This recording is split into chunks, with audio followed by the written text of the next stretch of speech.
30대 후반의 여자입니다.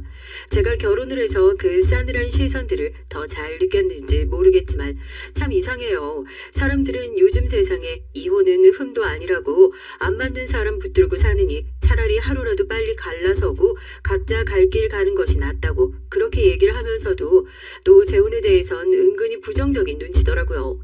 옛날에 왜 연렵이라고 있었잖아요. 옛날이었어 봐요. 이혼부터 큰 흠이죠. 사별로 남편을 잃게 되어 남아있는 아는 한눈도 팔아서는 안 되고 정절을 지켜야 하는 아주 웃기는 문화 말이에요. 그런데 전 이 연렵이가 현대사회에서도 사라지지 않고 계속해서 남아있는 느낌입니다.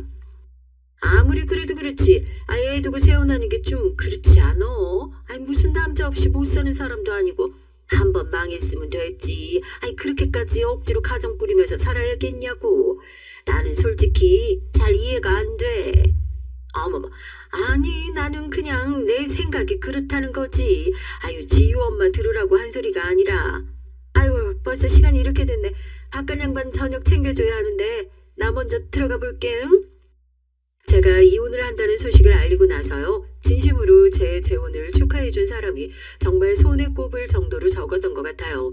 뭐 죽을 죄를 지은 것도 아닌데 어느 순간 전 모든 사람들에게 손가락질 당하면서 애는 내팽개쳐 놓고 자기 욕심만 채우는 이기적이고 나쁜 엄마가 되어 있더라고요. 그렇게 제 인생을 희생하면서 딸애를 길러냈는데도 고작 그 재혼 하나 때문에요. 하지만 이 재혼이라는 족쇄가 제 인생만 괴롭히고 말 줄 알았는데 딸아이의 앞길까지 맡게 된 것 같아 한 번도 신경 쓰지 않았던 문제가 마음이 쓰이기 시작했습니다. 딸애에게 찾아온 불행이 모두 내 탓인 것만 같고 마냥 미안하기만 하고 마음이 좋지 않아요. 제가 그랬잖아요. 제 편 들어주는 사람 하나 없었다고요. 내내 그렇게 외롭게 지내다가 저도 이 마음 어디다 털어놓지 않으면 병이라도 날 것 같아서 이렇게 마음을 꼭꼭 눌러담아 사연 보내봅니다. 공감이 안 될 수도 있겠지만 참 길게 외롭게 힘들게 산 저 같은 사람도 있다 생각해 주시고 저희 딸의 앞길을 어쩌면 좋을지 같이 머리를 맞대주시면 참 감사하겠어요. 야, 넌 네 서방이 일도 못하고 이렇게 누워있으니까 만만해 보이냐? 내가 일만 시작하면 니까지 것들 아무것도 아니야. 알아먹어. 여보, 술이 많이 취했어요. 우리 집에서 당신 그렇게 생각하는 사람 아무도 없어. 지유야, 얼른 아버지 좀 부축해드려라. 저러다 넘어져서 머리라도 다치실라. 엄마가 가서 이부자리 펴놓고 올 테니까 그냥 아빠 옆에서 조금만 부축 좀 해줘. 알겠지? 첫 번째 결혼 생활 다시 생각하기도 싫을 정도로 힘들었죠. 뭐 그렇게 힘들었냐고요? 남편의 못된 술버릇 때문에요. 처음엔 정말 말짱하고 괜찮은 사람이었어요. 저도 이혼 가정에서 자랐었거든요. 아버지랑 어머니 이혼하시고 아버지 따라갔는데 아버지는 뭐 할머니한테 거의 절 방치해다 놓다시피 하셨고요. 시골에 저 맡기고 경기도 올라가신 지 얼마 안 돼요. 애가 둘이나 딸린 이혼녀와 재혼을 하셨더라고요. 당연히 저도 그 집에 들어가서 같이 살 줄 알았는데 아버진 매몰차게 나는 이제 너 돌볼 여력이 없으니까 엄마한테 다시 연락을 해보던지 하라고 그러시더라고요. 그렇게 인생에서 처음으로 가족에게 배신당한 것이 너무나 큰 상처로 남아있습니다. 그래서 어떻게든지 가정을 지켜내야지 하는 욕심과 집착이 더 강해지기 시작했던 것 같아요. 남편은 일을 하면서 친한 지인의 소개로 만나게 된 사람이었습니다. 그 전까지 연애 한 번을 제대로 못 해본 전 남편이랑 만난 지 6개월도 안 되어 바로 결혼을 하게 됐어요. 이혼 가정에서 자라났던 아픈 상처를 보듬어 줄 아는 따뜻한 사람이었습니다. 저희 둘 사이에 딸아이가 생기고 하루하루 커가는 모습을 보면서 이 행복이 영원히 깨지지 않을 거라 굳게 믿었었죠. 남편이 회사에서 거액의 사기를 당하기 전까지 말입니다. 이게 다 무슨 일이야? 퇴직금까지 거기에 다 들어갔다니. 그럼 우리 세 식구 앞으로 어떻게 살려는 거야? 분명히 믿을 만한 친구라고 그랬었잖아. 회사에서 만난 그저 그런 사람이 아니라 진짜 제대로 된 사람이라고. 이번 일만 성공하고 나면 우리 세 식구 큰 집에서 떵떵거리며 살 수 있다고 당신이 분명히 얘기했었잖아. 나라고 이렇게 될 줄 알았겠어? 몰라. 지금 내 연락이 아니라 다른 사람들 연락도 다 안 받고 당한 사람이 나 하나뿐인 게 아닌 것 같다고. 내가 나 잘 되자고 그랬어? 다 우리 식구 먹여 살리자고 그랬던 거잖아. 그때는 좋다고 잘해보라고 해놓고선 이제 와서 일이 잘 안 풀리니까 전부 다 내 탓으로 돌리면 속이 좀 시원하냐? 어? 남편과 같은 회사에 다니던 사람이 부동산으로 큰 돈을 벌었다면서 저희 살림엔 거액의 돈을 투자해봐라 꼬드긴 것이 시발점이었습니다. 투자의 투자도 모르는 저희는 오로지 남편 지인의 말 한마디만 믿고 남편의 퇴직금까지 빼서 몽땅 투자라는 이름으로 쏟아부었죠. 하지만 그 돈이 말도 안 되는 휴지 조각이 되는 데는 3개월도 채 걸리지 않았습니다. 며칠까지 원금의 수익금까지 쳐서 돌려주겠다 호언장담을 하던 남편의 지인은 돈을 보내줘야 할 날짜가 다가오자 핸드폰 번호고 뭐고 싹 다 바꿔버리고 야반도주를 했다고 하더라고요. 저희도 뒤늦게 지인의 집에 찾아가 봤지만 그 앞엔 사기 피해자들만 진을 치고 있을 뿐이었고 그 사기꾼은 온데간데 없이 사라진 상황이었습니다. 애를 키우고 남편과 좋은 집으로 이사를 가고 저희가 꾸고 있던 단꿈은 그렇게 돈과 함께 물거품이 되어 사라져버렸어요. 아무리 힘든 일을 겪더라도 멀쩡한 몸뚱아리만 있으면 언제든지 다시 일어설 수 있다고. 그건 역시 그냥 희망사항일 뿐이죠. 남편은 그 뒤부터 완전히 망가지기 시작했습니다. 돈 잃어 속 쓰린 거야 모두 다 마찬가지일 텐데 그 뒤로 일이 손에 잡히지도 않는지 근무 태도도 아주 엉망이 됐고요. 마음이 힘들다면서 술을 입에 대기 시작한 것이 화근이었죠. 처음엔 그래 저 사람도 지금 속이 아닐 거다. 좀 과하게 술을 먹고 행패 같은 주사를 부리더라도 최대한 그 마음을 이해하고자 노력했습니다. 하지만 날이 갈수록 주사는 습관처럼 굳어졌어요. 술에 덜 깬 채로 회사에 출근해 결국 근태 문제로 해고 처리가 되었고요. 회사를 관두고 나니 남는 시간에 술을 마시고 취해 있는 것이 일상이 돼버렸습니다. 지유 아빠 이러면 안 된다고 이럴 때일수록 정신 차려야 한다고 붙들고 화도 내보고 좋은 말로 타일러도 보고 별의별 수를 써봐도 한 번 망가진 남편은 쉽게 돌아오질 못했어요. 오히려 그런 남편 옆을 지키고 있는 저와 딸아이가 서서히 망가지기 시작하게 됐죠. 옆편 내가 뭘 한다고 이렇게 나대긴 나대 어? 야 내가 그동안 너네 집구석 박혀있을 때 나 혼자 뼈 빠지게 고생해서 돈 벌어다 줬으면 그러면 이제 좀 나도 즐기고 살 때 된 거 아니야? 남자가 일을 하면서 술도 마실 수 있고 그런 거지 뭐가 그렇게 잘났다고 땡땡거리길. 저리 비켜. 시끄럽게 할 거면 나가서 술이나 사와. 아주 입만 쫑알쫑알 시끄러워 죽겠네. 넌 뭘 잘했다고 네 애비를 그렇게 빤히 노려보고 있어? 하여튼 애미나 딸년이나 가장 무서운 줄 모르고 어? 니네 오늘 아주 잘 걸렸다. 내가 오늘 니네 버리장머리를 제대로 고쳐줘야지. 네가 나한테 다시는 잔소리 못하게 아주 입을 콱 틀어 막아줘야겠다. 그냥 단순히 혼자 행패를 부리고 어디 동네 가서 자빠져 있고 이런 주사였으면 차라리 속 편하겠다 싶더라고요. 남편이 술 마시고 돌아다니다가 어디 가서 객사라도 했으면 좋겠다. 나중엔 그렇게 싹싹 빌었을 정도였다니까요.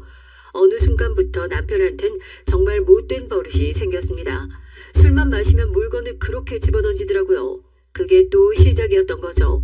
물건 집어던지던 사람이 사람이라고 못 집어던지겠어요. 조금 더 지나니까 제가 그 관역이 됐죠.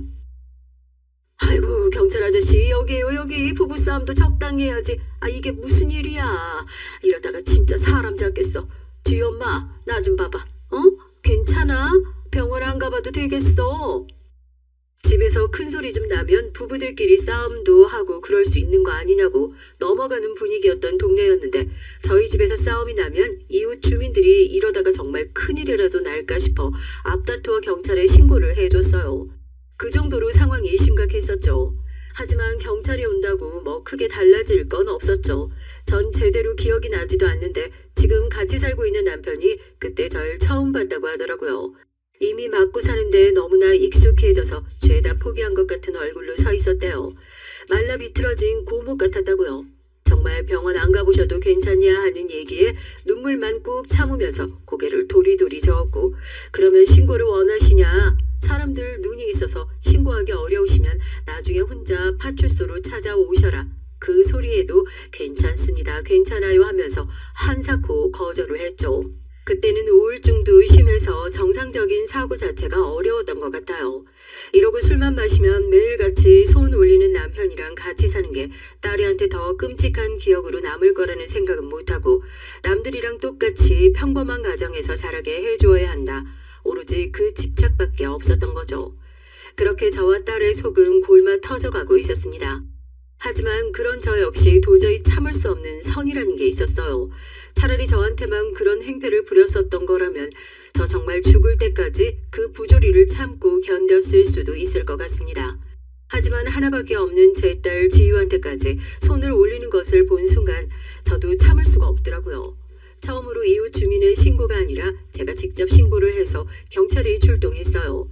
정말 소름 끼치는 게 뭔 줄 아세요? 그 전까지 혀가 꼬여서 말 한마디 제대로 못하던 남편이 경찰들만 오면 순한 양처럼 변하는 거예요. 아이고 수고 많으셔요. 이 사람이랑 그냥 잠깐 말다툼을 한 건데 하도 부부싸움 할 때마다 이웃들이 경찰들을 바쁜 거 모르고 신고해야 되는 걸 이 사람이 봐가지고 그런가. 별일도 아닌 거 가지고 바쁜 사람들 오라가라. 어? 당신도 반성해야 돼. 고생하시는데 어떻게 저기 다방에서 커피라도 한잔 하고 가시겠어요? 남편은 딸아이의 어깨를 꾹 붙잡고 저랑 애를 번갈아 보면서 그러는 거예요. 그 눈빛이 얼마나 형형했던지요. 너네 여기서 입 잘못 놀리면 진짜 다 끝이다. 어디 한번 잘 떠들어봐라 하는 것 같은 그 눈이 너무 무서워서 저희는 정말 꼼짝도 할 수 없더라고요. 용기 내서 처음으로 남편을 신고해봤지만 아무런 소득 없이 경찰들은 그렇게 돌아갔고 남아있는 저에게 배로 더 심한 행패를 부리기 시작했습니다. 어떻게 네가 네 손으로 나를 신고할 수 있냐. 남편이 방에 들어가면 그러면 속이 좀 시원하겠냐. 그게 네가 원하는 거냐고요. 그때 정말이지 저 미친 사람이 딸한테 해코지라도 할까 싶어서 그래서 더 아무것도 못했던 것 같아요. 이대로는 못 살겠다. 언제까지 남편한테 이렇게 당하고만 살 수 없다. 갈 수 있는 친정도 없는 주제에 무작정 도망쳐야겠다 짐을 싸게 된 겁니다. 어린 딸애를 붙들고 오늘 엄마랑 도망가서 다시는 아버지 얼굴 보지 말고 그렇게 살자 하니까 딸애도 울면서 고개를 끄덕거려요. 그 모습을 보고 미안해서 가슴이 찢어지는 것 같더라고요. 그렇게 짐보따리를 단단히 싸고 집에서 돈이 될 만한 것들을 몽땅 다 챙겨서 남편이 술을 마시고 골아 떨어지기만을 기다리고 있었습니다. 시간이 조금 지나니까 드르렁컥 하면서 술에 찌들어 코를 고는 남편이 깊게 잠들어 있는 걸 확인하고 딸의 손을 붙잡아 마당을 살금살금 나가기 시작했어요. 세상에 자기 식구 나가는 건 또 기가 막히게 알아차리더라고요. 니네 지금 뭐하냐? 어? 여기서 튀기라도 하게? 이것들이 아주 날 파닥으로 보는구나. 파닥으로 봐. 어? 그래 오늘 아주 끝장을 내자. 니네가 어디 내 소나기를 벗어날 수 있을 것 같아? 마누라가 돼서 남편 곁을 지켜야지. 어? 내가 다시는 도망갈 생각하지도 못하게 다리 몽둥이를 아주 박살을 내놓던가 해야지. 응? 그때부턴 차마 사연으로 다 옮기기도 어려울 것 같아요. 화가 난 남편에 정말 무차별적으로 달려들기 시작했고 전 그 와중에 딸애를 지키기 위해 품속에 애를 꼭 끌어안고 무슨 정신으로 거기서 버티고 있었는지 모르겠어요. 새벽에 시끄러운 소란이 일어나니까 이웃들이 나와서 그 광경을 보고 이러다 사람 죽는다고 저희 남편을 끌어안고 붙들어 안고 했지만 술에 취해서 인사불성이 된 남편을 말리는 건 쉽지 않았습니다. 그렇게 또 한 번 경찰이 오게 됐고 제 상처를 본 경찰은 그 자리에서 남편을 현행범으로 체포하게 됐어요. 저희도 이대로 못 살아요. 이제 저 사람 제 가족 아닙니다. 제발 저 사람 감옥 좀 갈 수 있게 해주세요. 네. 다시는 저랑 제 딸 건드리지도 못하게 어디다 꽁꽁 가둬주세요. 제발 이렇게 좀 부탁드릴게요. 출동한 경찰관의 다리를 붙들고 눈물을 줄줄 흘리는 절 보고 사람들은 다 안쓰러워서 혀를 끌끌 차더라고요. 남편은 끝까지 내가 깜빵 들어갔다 나오면 제일 먼저 니들부터 찾아낼 거라고 고래고래 소리를 지르며 경찰들에게 연행되어 끌려갔습니다. 결국 남편은 징역형을 받게 되고 감옥에 가게 됐어요. 개차방 같은 가장에 옥바라지 할 생각은 더더욱 없었으니 저도 이혼 서류를 보냈고 감옥에 있는 남편은 길길이 화를 내면서 제가 가져온 이혼 서류를 박박 찢어버리는 기행을 펼쳤다는 얘기를 전해 들었습니다. 결국 제 뜻대로 이혼을 하게 되고 저랑 딸아이는 비로소 자유를 찾을 수 있게 됐지만 말입니다. 하지만 남편 감방 보내놓고 이혼까지 했지만 먹고 살 생각에 막막해지는 건 변하지 않더라고요. 그렇게 저희 가족에게 도움을 많이 주었던 사람 중 하나가 바로 지금 제가 만나고 있는 남편입니다.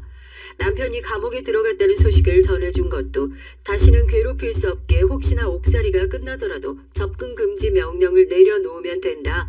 하나부터 열까지 다 신경을 써주더라고요. 처음엔 그저 저희 동네로 발령받은 지 얼마 안 된 순경이라 사명감도 넘치고 그렇게 저희 딱한 사정을 더 신경 써주는 건가 싶었는데 그러기엔 저희 식구한테 잘해도 참 너무 잘했어요. 뭘 바라지도 않고 무조건적으로 베풀어주는 호의를 처음 받아본 거라 처음엔 이 사람이 뭔가 꿍꿍이가 있는 건 아닐까 말도 안 되는 소리지만 전 남편한테 한패는 아닐까 의심까지 했었다니까요. 엄마 이것 봐. 김순경 아저씨가 오는 길에 이거 빵 맛있을 것 같다고 나한테 크림빵 사다 주셨어. 엄마 꽈배기 좋아한다고 꽈배기랑 도너츠도 사오셨대. 얼른 와서 같이 먹자. 예, 너는 아무리 그래도 이렇게 바쁘신 분을 붙잡아두고 이러고 있으면 어떡해. 아유, 죄송해요. 어떡해요. 애가 아직 철이 없어가지고 바쁘실 텐데 오며 가며 신경 써주셔서 어떻게 감사를 드려야 할지 모르겠어요. 아니에요. 제가 지유 보고 싶어서 온 건데요. 지유한테 뭐라고 하시면 저 미안해가지고 다음에 또 못 와요. 오늘 장이 섰는데 꽈배기가 맛있어 보여가지고 지난번에 꽈배기 좋아하신다고 한 게 생각이 나서 사들고 왔어요. 얼른 와서 같이 먹어요. 저희 딸이 남편을 그렇게 잘 따랐습니다. 김순경 아저씨, 김순경 아저씨 하면서 꼭 두 사람 보고 있으면 아빠랑 딸 같다는 말도 안 되는 생각이 들 때도 있었죠. 처음엔 딸을 붙잡고 뭐라도 했었어요. 김순경 아저씨는 바쁜 사람이니까 네가 그렇게 붙들고 앉아서 시간 뺏고 그러면 안 된다고 하고요. 그러다가 정신 차리고 나니까 저도 그 따뜻함에 마음의 안정을 조금씩 찾아가고 있더라고요.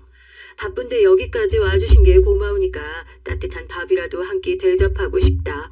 식사라도 하고 가셔라. 그렇게 셋이 둘러앉아 밥을 먹는 날들이 많아지고 그러면서 김순경 아저씨가 아내와 사별을 하고 마음이 쉽사리 가라앉지 않아 이 시골까지 일부러 발령을 내달라고 졸라 온 것이라는 사연까지 알게 됐습니다. 그쪽도 많이 힘들었겠어요. 아유, 어쩌다 보니까 이렇게 짝 잃어버린 사람들끼리 같이 앉아서 밥을 먹고 있네요. 이것도 다 팔자고 운명인가 보죠. 비슷한 상처를 가진 사람들이어서 그랬을까요? 남편과 전 서로에게 참 커다란 의지가 되고 힘이 됐습니다. 이 사람이라면 결혼 생활이 정말 그렇게 끔찍하지만 하진 않을 것 같다. 또 머릿속에 스멀스멀 그런 생각이 피어오르더라고요. 하지만 주변의 시선도 무시할 수 없었습니다. 이혼한 지 얼마 됐다고 다시 재혼을 하냐. 애 있는 엄마들이 재혼하는 거 너무 이기적이고 이해 안 되는 행동이라고 생각한다. 남편은 저에게 끊임없이 마음을 표현했지만 전 계속해서 그 마음을 받아주지 않고 밀어내기만 했어요. 사람들이 걱정 어린 시선으로 보고 있는 거 저도 어느 정도 공감하고 있었으니까요. 적어도 딸애한테 똑같은 상처를 다시 한번 줄 수 없다. 아무리 이 사람을 사랑하고 마음이 동하더라도 재혼은 절대 하지 말고 나 혼자 그냥 마음이 감정 묻어두고 살자 하면서 저도 억지로 흔들리는 마음을 다잡았죠. 남편은 제가 마음을 밀어내는데도 굴하지 않고 늘 그랬던 것처럼 순찰 나가는 길에 오며 가며 저희 집을 돌려 딸의 안부를 묻고 공부를 도와주고 했답니다. 딸애가 고등학생이 될 때까지 말이에요. 고등학교에 올라간 딸이 시험 공부를 하다 말고 저를 불러요. 뭐 어려운 거 있냐고. 엄마는 공부를 못해서 너 시험 공부를 못 도와줄 것 같다. 그러니까 웃으면서 제 손 붙들고 그럽니다. 엄마 나는 다 괜찮아고요. 무슨 소린가 했는데 이어지는 딸아이의 말에 저 정말 오열할 수밖에 없었습니다. 망했다고 생각했던 결혼 생활에서 그래도 이렇게 소중하고 귀한 보물을 얻게 됐으니까요. 내 인생이 그렇게 바닥까지 곤두박질 친 건 아니구나 하고요. 엄마, 내 눈치 보지 말고 나도 김순경 아저씨 정말 좋은 사람이라고 생각해. 그러니까 엄마 마음 가는 대로 해. 나도 엄마가 외롭고 슬프지 않았으면 좋겠어. 남들 시선 신경 쓴답시고 엄마 혼자 힘들고 고통받는 거 나 정말 원하지 않아. 그러니까 제발 엄마 하고 싶은 대로 엄마가 제일 행복할 수 있는 대로 그렇게 살아. 응? 아저씨랑 결혼해. 나 괜찮으니까. 언제 이렇게 훌쩍 커버려서 엄마의 마음을 다 이해할 수 있는 나이가 되어버린 건지 딸의 입장에서도 쉬운 결정이 아니었을 겁니다. 저보단 딸애가 한창 주변의 시선 더 신경 쓸 나이잖아요. 그 고사리 같은 손으로 우는 제 등을 토닥이면서 엄마의 행복을 진심으로 바라주는데 저 자식 농사 하나만큼은 남들한테 뒤지지 않게 참 잘했다 그런 생각했어요. 친정 부모님도 안 계시고 재혼이 뭐 그렇게 동네 잔치도 아닌데요. 식도 안 올리고 혼인신고만 하지 않고 그렇게 남편과 살림 합쳐 살기 시작했습니다. 응원하는 사람 반, 손가락질하며 욕하는 사람 반이었던 것 같아요. 어떤 사람들 눈엔 제가 남편 감옥 보내고 다른 남자랑 살림 차리고 사는 그런 파렴치 안으로 보이기도 할 테니까요. 하지만 더 이상 그런 주변의 수군거림에 신경 쓰지 않았습니다. 다른 사람한테 다 인정받지 못하더라도 저희 딸 한 명한테만 인정받으면 성공한 인생이라고 전 그렇게 생각했으니까요. 내가 지유한테 아직도 불편한 사람일까? 난 누구보다 지유 내 자식이라고 생각하고 그렇게 지내고 있는데 지유한테 아빠 소리 듣는 게 여간 쉬운 일이 아니네. 결혼한 지 얼마 안 되어 남편이 조심스럽게 저한테 고민을 털어놓더라고요. 아직도 아저씨 소리만 하지 딸애가 절대 아빠 소리 하지 않는다고요. 저희 둘 다 그 부분은 충분히 이해했죠. 아무리 개차반 같은 아빠라고 하더라도 자기를 낳아준 아빠 외에 또 다른 사람한테 아빠 소리가 쉽게 나오지 않는 것이 아이 입장에서 보면 당연한 일이었을 테니까요. 내가 지유 마음을 다 알 수는 없지만 걔라고 그렇게 마음 꽁꽁 닫아놓고 사는 애가 아니니까 너무 마음 쓰지 말고 응? 서운해하지 말아요. 이렇게 살다 보면 지유 그 녀석도 언젠가 마음 열고 아빠 소리 하는 날 오지 않겠어요? 남편 성격이 워낙 느긋하고 차분해요. 자기도 충분히 이해한다고 앞으로 아빠 소리 들으면 가장 노릇 더 열심히 해야겠다고 서운할 법도 한데 그런 티 하나 내지 않고 그냥 웃으면서 넘어가더라고요. 재혼하고 나선 재혼을 참 잘했다 하는 생각밖에 안 해봤습니다. 정말 이제 재혼을 후회한 적 단 한 번도 없었어요. 아무리 그래도 피 한 방울 안 섞인 자식인데 결혼만 했다고 호적에 들일 수 있어도 마음엔 쉽게 들어가지 않을 거라 생각했었는데요. 아니요. 어쩔 때 보면 내가 계모고 저 사람이 친부인가 생각이 들 정도로 정말 딸애한테 잘했습니다. 딸애가 횡단보도 건너가다가 교통사고 난 적이 있었는데요. 링거 맞고 잠이 든 딸애가 눈을 못 뜨는 줄 알고 병실 침대에 엎어져서 딸애 어디 잘못된 사람처럼 펑펑 우는 바람에 저희 둘 다 당황해서 진땀을 삐질삐질 흘렸던 적도 있었다니까요. 우리 지유 누가 뭐래도 내 자식이야. 가족이 꼭 피만 섞여야 가족인 줄 알아? 누가 뭐래도 얘 내 딸이고 내가 얘 아빠야. 평생 지켜주면서 살 거라고. 남편이 입버릇처럼 그래요. 피만 섞여야 가족이 아니라고. 친딸보다 더 깊은 존재가 있으면 저희 딸애가 자기한테 그런 존재일 거라고요. 아빠 소리는 딸이 성인이 될 때까지 끝끝내 듣지 못했지만 그래도 든든한 남편의 울타리 안에서 안정적으로 성장하는 딸의 모습을 보면서 다시 한번 재혼 참 잘했다. 이제 더 이상 바랄 게 없다. 그렇게 생각했었습니다. 그렇게 우여곡절 끝에 예쁘게 길러낸 딸아이가 결혼을 하고 싶다고 결혼할 남자를 소개시켜주기 위해 집에 데려온 날 남편이랑 정말 세월 흘러가는 거 너무 빠르지 않냐 손 꼭 붙잡고 그랬어요. 같이 울고 웃고 했던 것이 엊그제 같은데 언제 이렇게 커버려서 사랑하는 남자와 함께 집을 떠나겠다 인사를 할까 감회에 젖어 있었는데요. 하지만 그 딸의 결혼 덕분에 제가 처음으로 재혼을 한 저의 처지를 후회하게 될 것이라곤 예상하지 못했습니다. 딸의 사돈댁이 될 집은 저와 참 처지가 비슷하면서도 달랐죠. 이혼을 하고 나서 재혼을 하지 않고 홀로 사위를 길러내셨다고 하더라고요. 그래서 그런지 이혼 가정엔 관대하지만 재혼 가정엔 조금 꽉 막혀있는 모습이시기도 했고요. 혼자서 고생하면서 자식을 키워내셨다는 건 알고 있지만 제가 재혼할 당시에 절 손가락질했던 수많은 사람들처럼 처음 만난 자리에서 재혼이 얼마나 이기적인 선택인지 한참 설교를 하시더라고요. 나는 솔직히 그래요. 사돈께서 기분 나쁘게 들으실 수도 있지만 한 번 실패했는데 정신 못 차리고 자식까지 끌어안고 불구덩이로 들어가는 사람이라는 생각밖에 안 들어요. 며느리 되래가 얼마나 괜찮은 사람이든 뭐 어쩌든 결국 결혼은 집안이랑 집안이 만나서 하는 거 아닙니까? 이런 집안이라면 글쎄요. 볼 것도 없이 반대한다는 얘기밖에 드릴 말씀이 없네요. 재혼 안 하고도 혼자서 애 잘 길러내는 사람들이 얼마나 많은데요. 딸 가진 엄마가 죄인이라고 그 말이 딸 결혼시키면서 실감이 나더라고요. 그런 소리까지 들으면서 대놓고 반대를 하는데 아무리 설득을 해서 결혼시킨다 한들 딸이 평생 엄마 때문에 눈치 보면서 살 것 같아 저도 솔직히 그 결혼을 안 했으면 좋겠다 생각했습니다.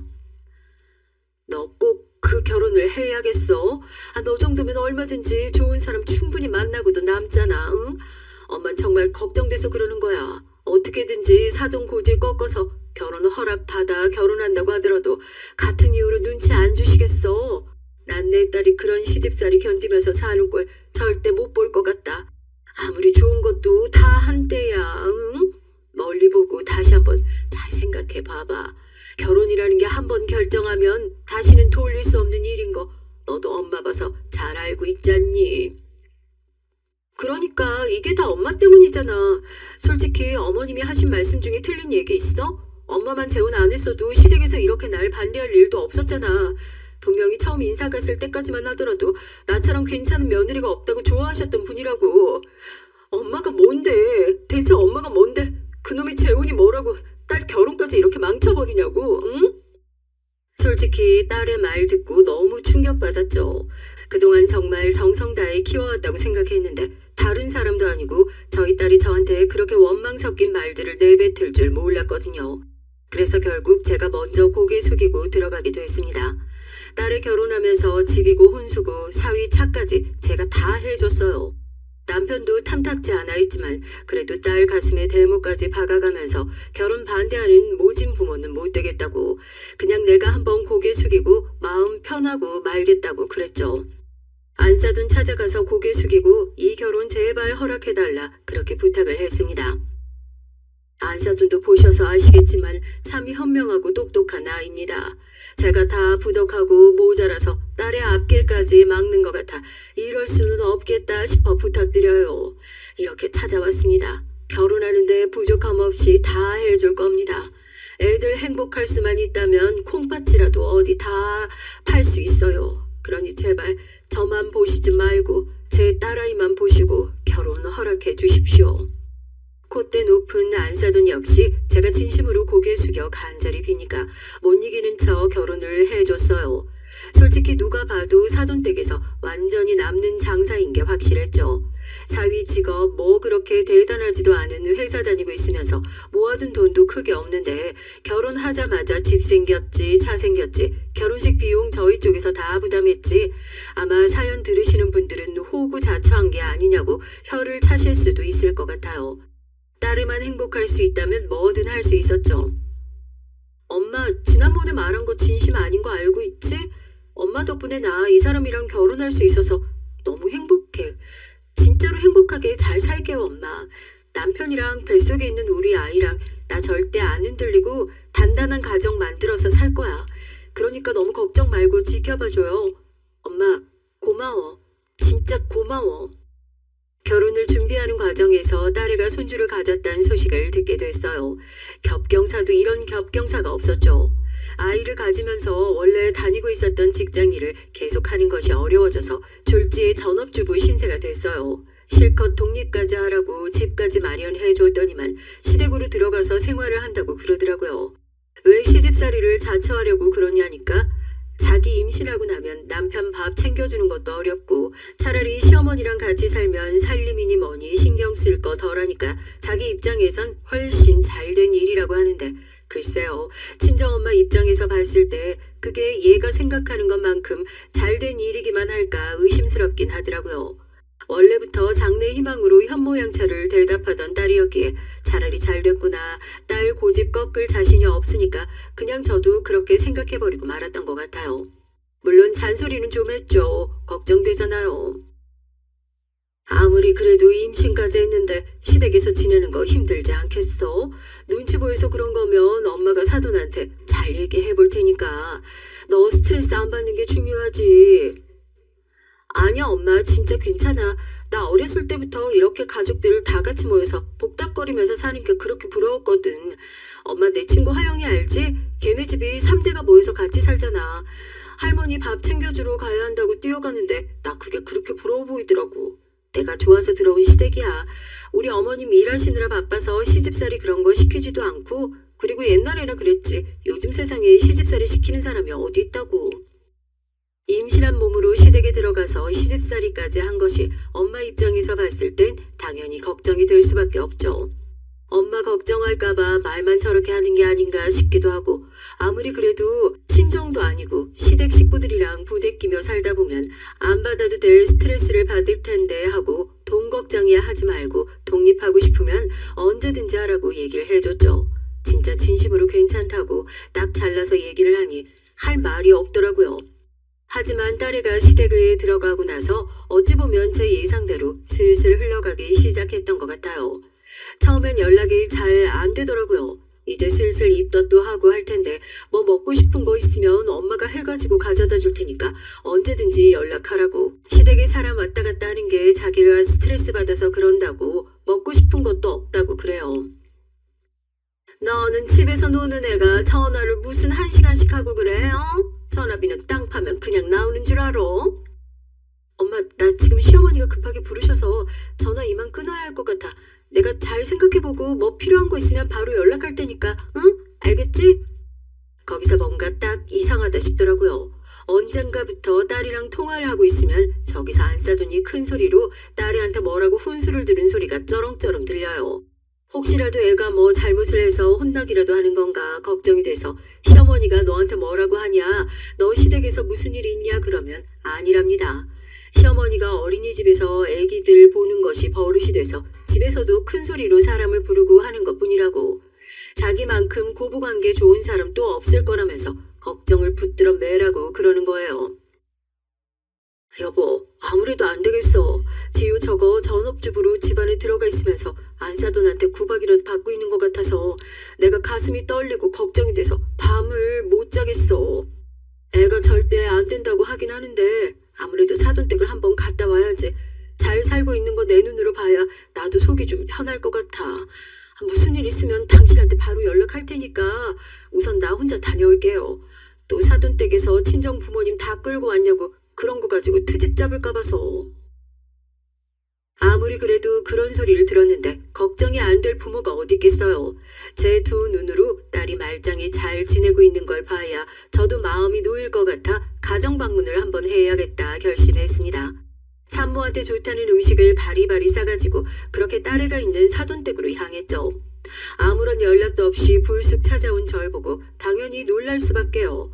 배는 불러가지고 아무래도 얼굴이 좀 까칠해진 것이 스트레스를 받고 있는 것 같더라고요. 내가 낳은 자식인데 이상한 낌새가 있으면 제가 바로 알아볼 수 있잖아요. 이거 뭔 일이 있구나 싶더라고요. 네가 통 이것도 싫다 저것도 싫다 하니까 엄마가 그냥 말 안 하고 찾아와서 놀랐지? 엄마가 그래 요즘 늙어가지고 내 눈으로 잘 있는 거 확인 안 하면 도저히 잠을 못 자겠다 싶더라니까.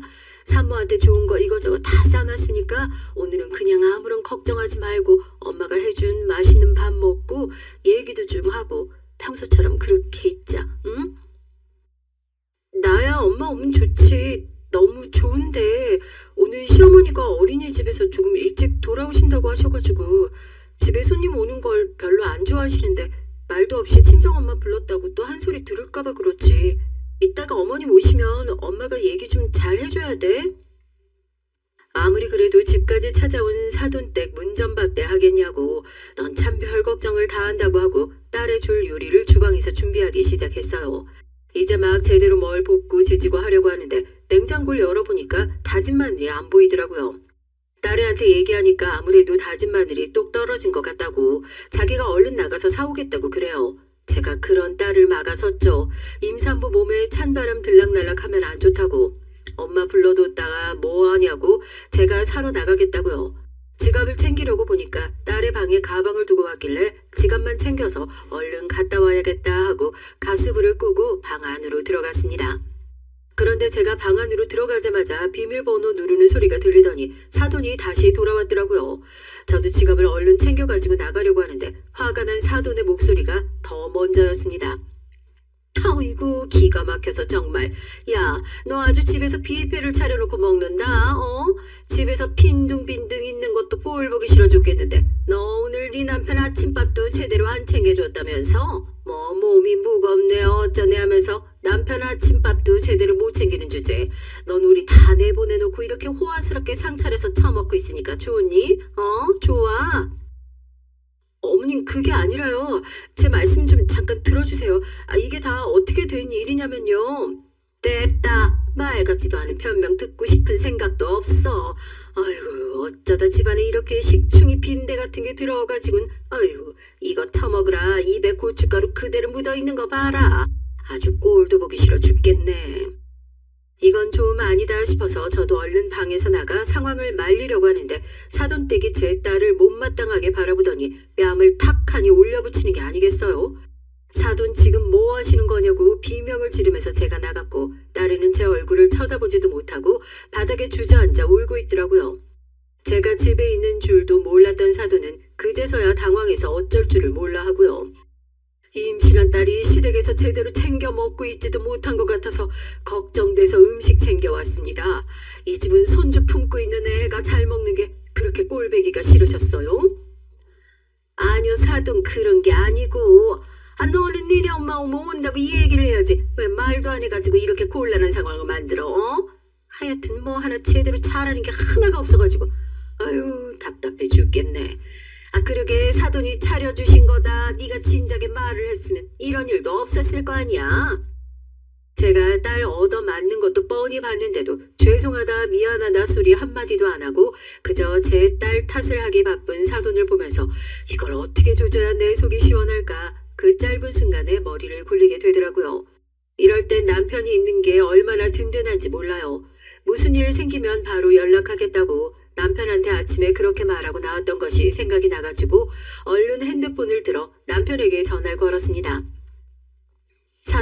사돈이 그렇게 욕하던 제 남편이 경찰인 거 모르고 계셨나 봐요. 내 귀한 딸 얼굴에 손 올렸으니 경찰인 애 아빠가 가만히 있을지 모르겠네요. 우리 딸 몸에 마음에 상처 줬던 만큼 내가 똑같이 되갚아 줄 테니까. 여보, 내가 정말 기가 막혀서 말이 안 나와.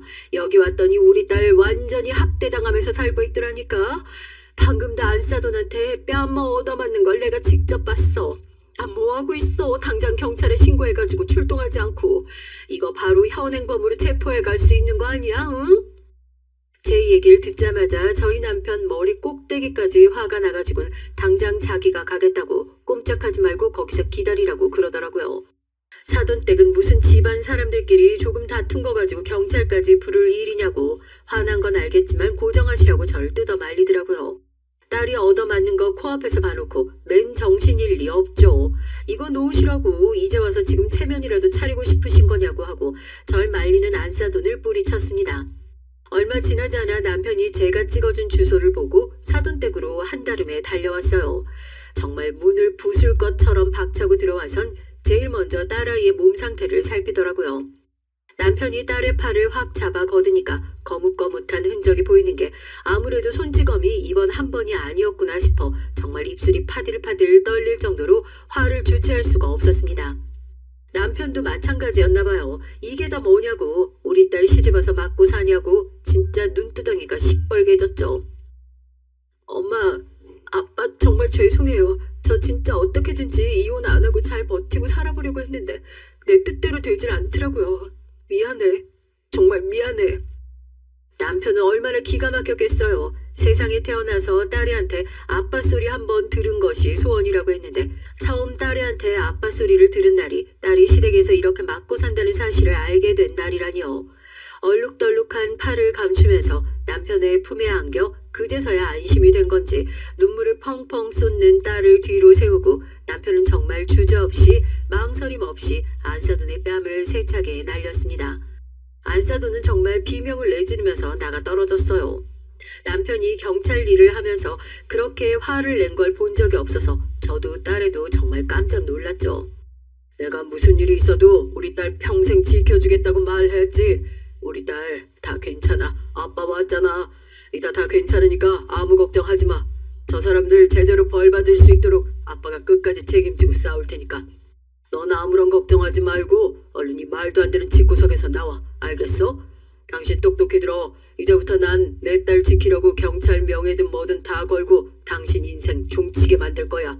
내 딸 건드렸으면 그 정도 각오는 하고 있겠지.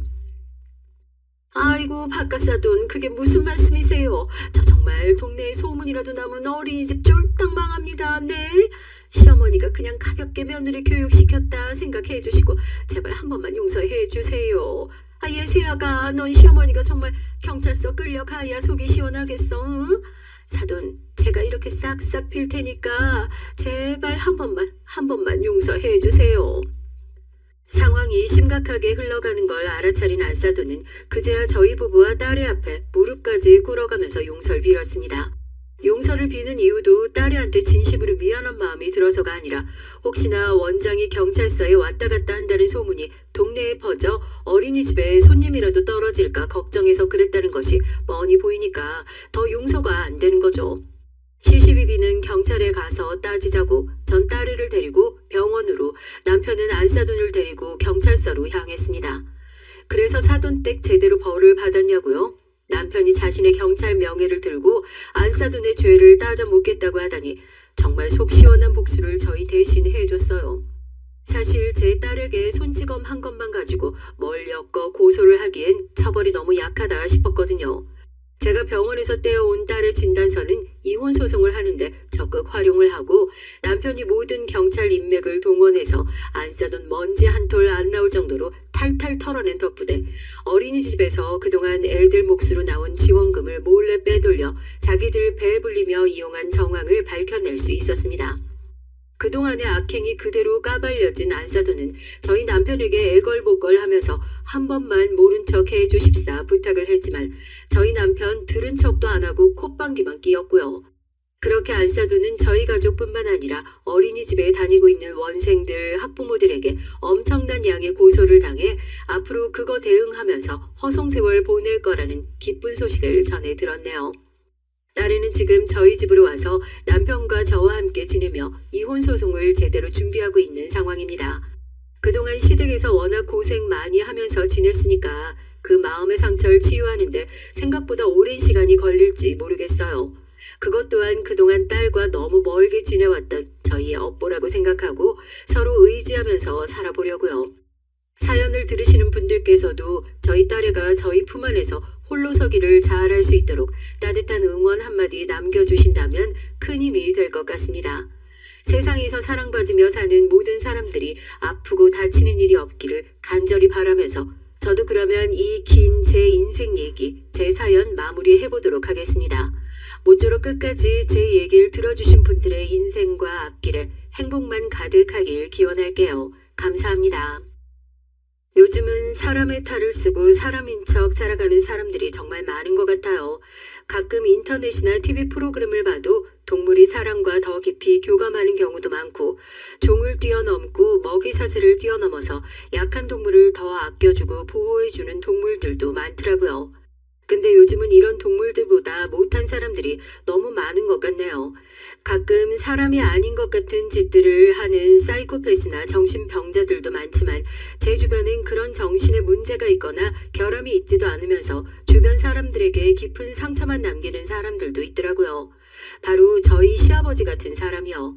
지금은 좀 해결되긴 했지만 이 사람이 어떤 사람이고 우리 가족들이 어떤 피해를 입었는지 좀 하소연하고 싶어서 이렇게 사연을 보냅니다. 혹시나 주변에 또 이런 사람으로 고통받고 있는 누군가가 있다면 꼭 빨리 벗어나길 바라는 마음으로요. 저희 시어머니는 처음 만났던 날이 아직도 눈에 서네요. 전 법원에서 일하는 행정직 공무원이에요. 딱히 취미나 특기는 없고 그냥 태어난 김에 사는 재미없는 사람이었습니다. 그냥 여자로서 가질 수 있는 번듯한 직장에서 일하자 해서 가지게 된 직업이었답니다.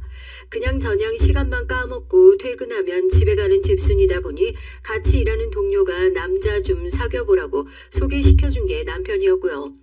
잘 나가는 젊은 대학 교수라는 말이 혹해서 만났는데 다른 것보다 사람이 참 반듯하고 선했어요. 재미없는 절 예뻐해주고 절 보고 계속 웃어줘서 이 사람이 나한테 뭐 바라는 게 있나 싶었습니다. 난 그렇게 예쁘지도 않고 부자도 아닌데 왜 이렇지 했거든요. 나중에 사이가 깊어지고 내가 그렇게 매력적이지도 않은데 나를 왜 만나려고 했냐고 하니까 사람이 꾸밈 없고 수수하면서도 참한 게 보자마자 자기 엄마 생각이 나서 좋았다고 하더라고요. 속으론 이 남자 마마보이인가 했는데 시어머니를 처음 보고 저도 어머니 팬이 됐어요. 어머니가 운영한다는 식당에 데려갔는데 정갈하고 아담한 식당이었습니다. 근데 손맛도 진짜 좋으시고 식당이 참 깔끔하더라고요. 한정식 집이었는데 손님이 꽤 많았어요. 만나는 사람을 데려온 건 이번에 처음이라고 하시면서 잘 왔다고 손을 잡아주셨죠. 말을 많이 하진 않으셨지만 연신 웃어주셨고 밥 많이 먹고 가라고 뭘 좋아하는지 일일이 물어주시더라고요. 제 직업이 뭔지 부모님이 뭘 하시는지 그런 것보다 아들이 좋아하는 여자라면 나도 좋다라는 마음을 그냥 눈빛과 태도로 다 보여주시는 것 같았어요. 깊은 대화를 하지 않아도 정말 따뜻하고 좋은 분들이시구나 하는 걸 알 수 있었죠. 이런 분에게서 자란 사람이라면 꼭 결혼해야겠다. 나한테 시어머니가 있다면 꼭 저분이었으면 좋겠다. 이런 생각이 들더라고요. 남편도 좋았지만 시어머니가 더 좋았어요. 전 늘 살면서 엄마가 고부 갈등으로 고통받는 걸 봐왔거든요. 그래서 결혼에도 관심이 없었습니다. 근데 저런 분과 가족이 된다면 정말 좋은 가정을 이룰 수 있겠다 싶은 거예요. 시어머니를 만나고 나서 남편한테 정말 마음을 많이 연 것 같아요. 그 이후로 시어머니가 뭘 좋아하시는지, 어떤 색깔 옷을 즐겨 입으시는지, 시어머니 음식 취향이나 태어난 곳 등등 시어머니에 대해서 묻기 바빴죠. 하루는 남편이 토라져서 아니 아영씨는 맨날 우리 엄마한테만 관심 있고 나에 대해선 그렇게 궁금해하거나 물어보지 않잖아요. 나 정말 서운해요. 우리 식당 갔다 온 이후로는 완전 변했어. 준기씨, 내가 먼저 이런 말 해서 미안하지만 우리 결혼할래요? 원래 준기씨 보고 좋은 사람이라고 생각했지만 시어머니 보고 정말 확신 얻었어요. 시어머니 같은 분께 길러진 아들이라면 정말 믿을 수 있겠다는 생각도 들고요. 가족이 되고 싶다는 생각이 들었어요. 어머니가 너무 좋으세요. 남편은 좀 많이 놀란 눈치였습니다. 우리가 만난 지 3개월이 조금 넘은 시기였거든요. 내가 좋아서 결혼하겠다는 말 맞는 거죠? 당연하죠. 이리 와봐요.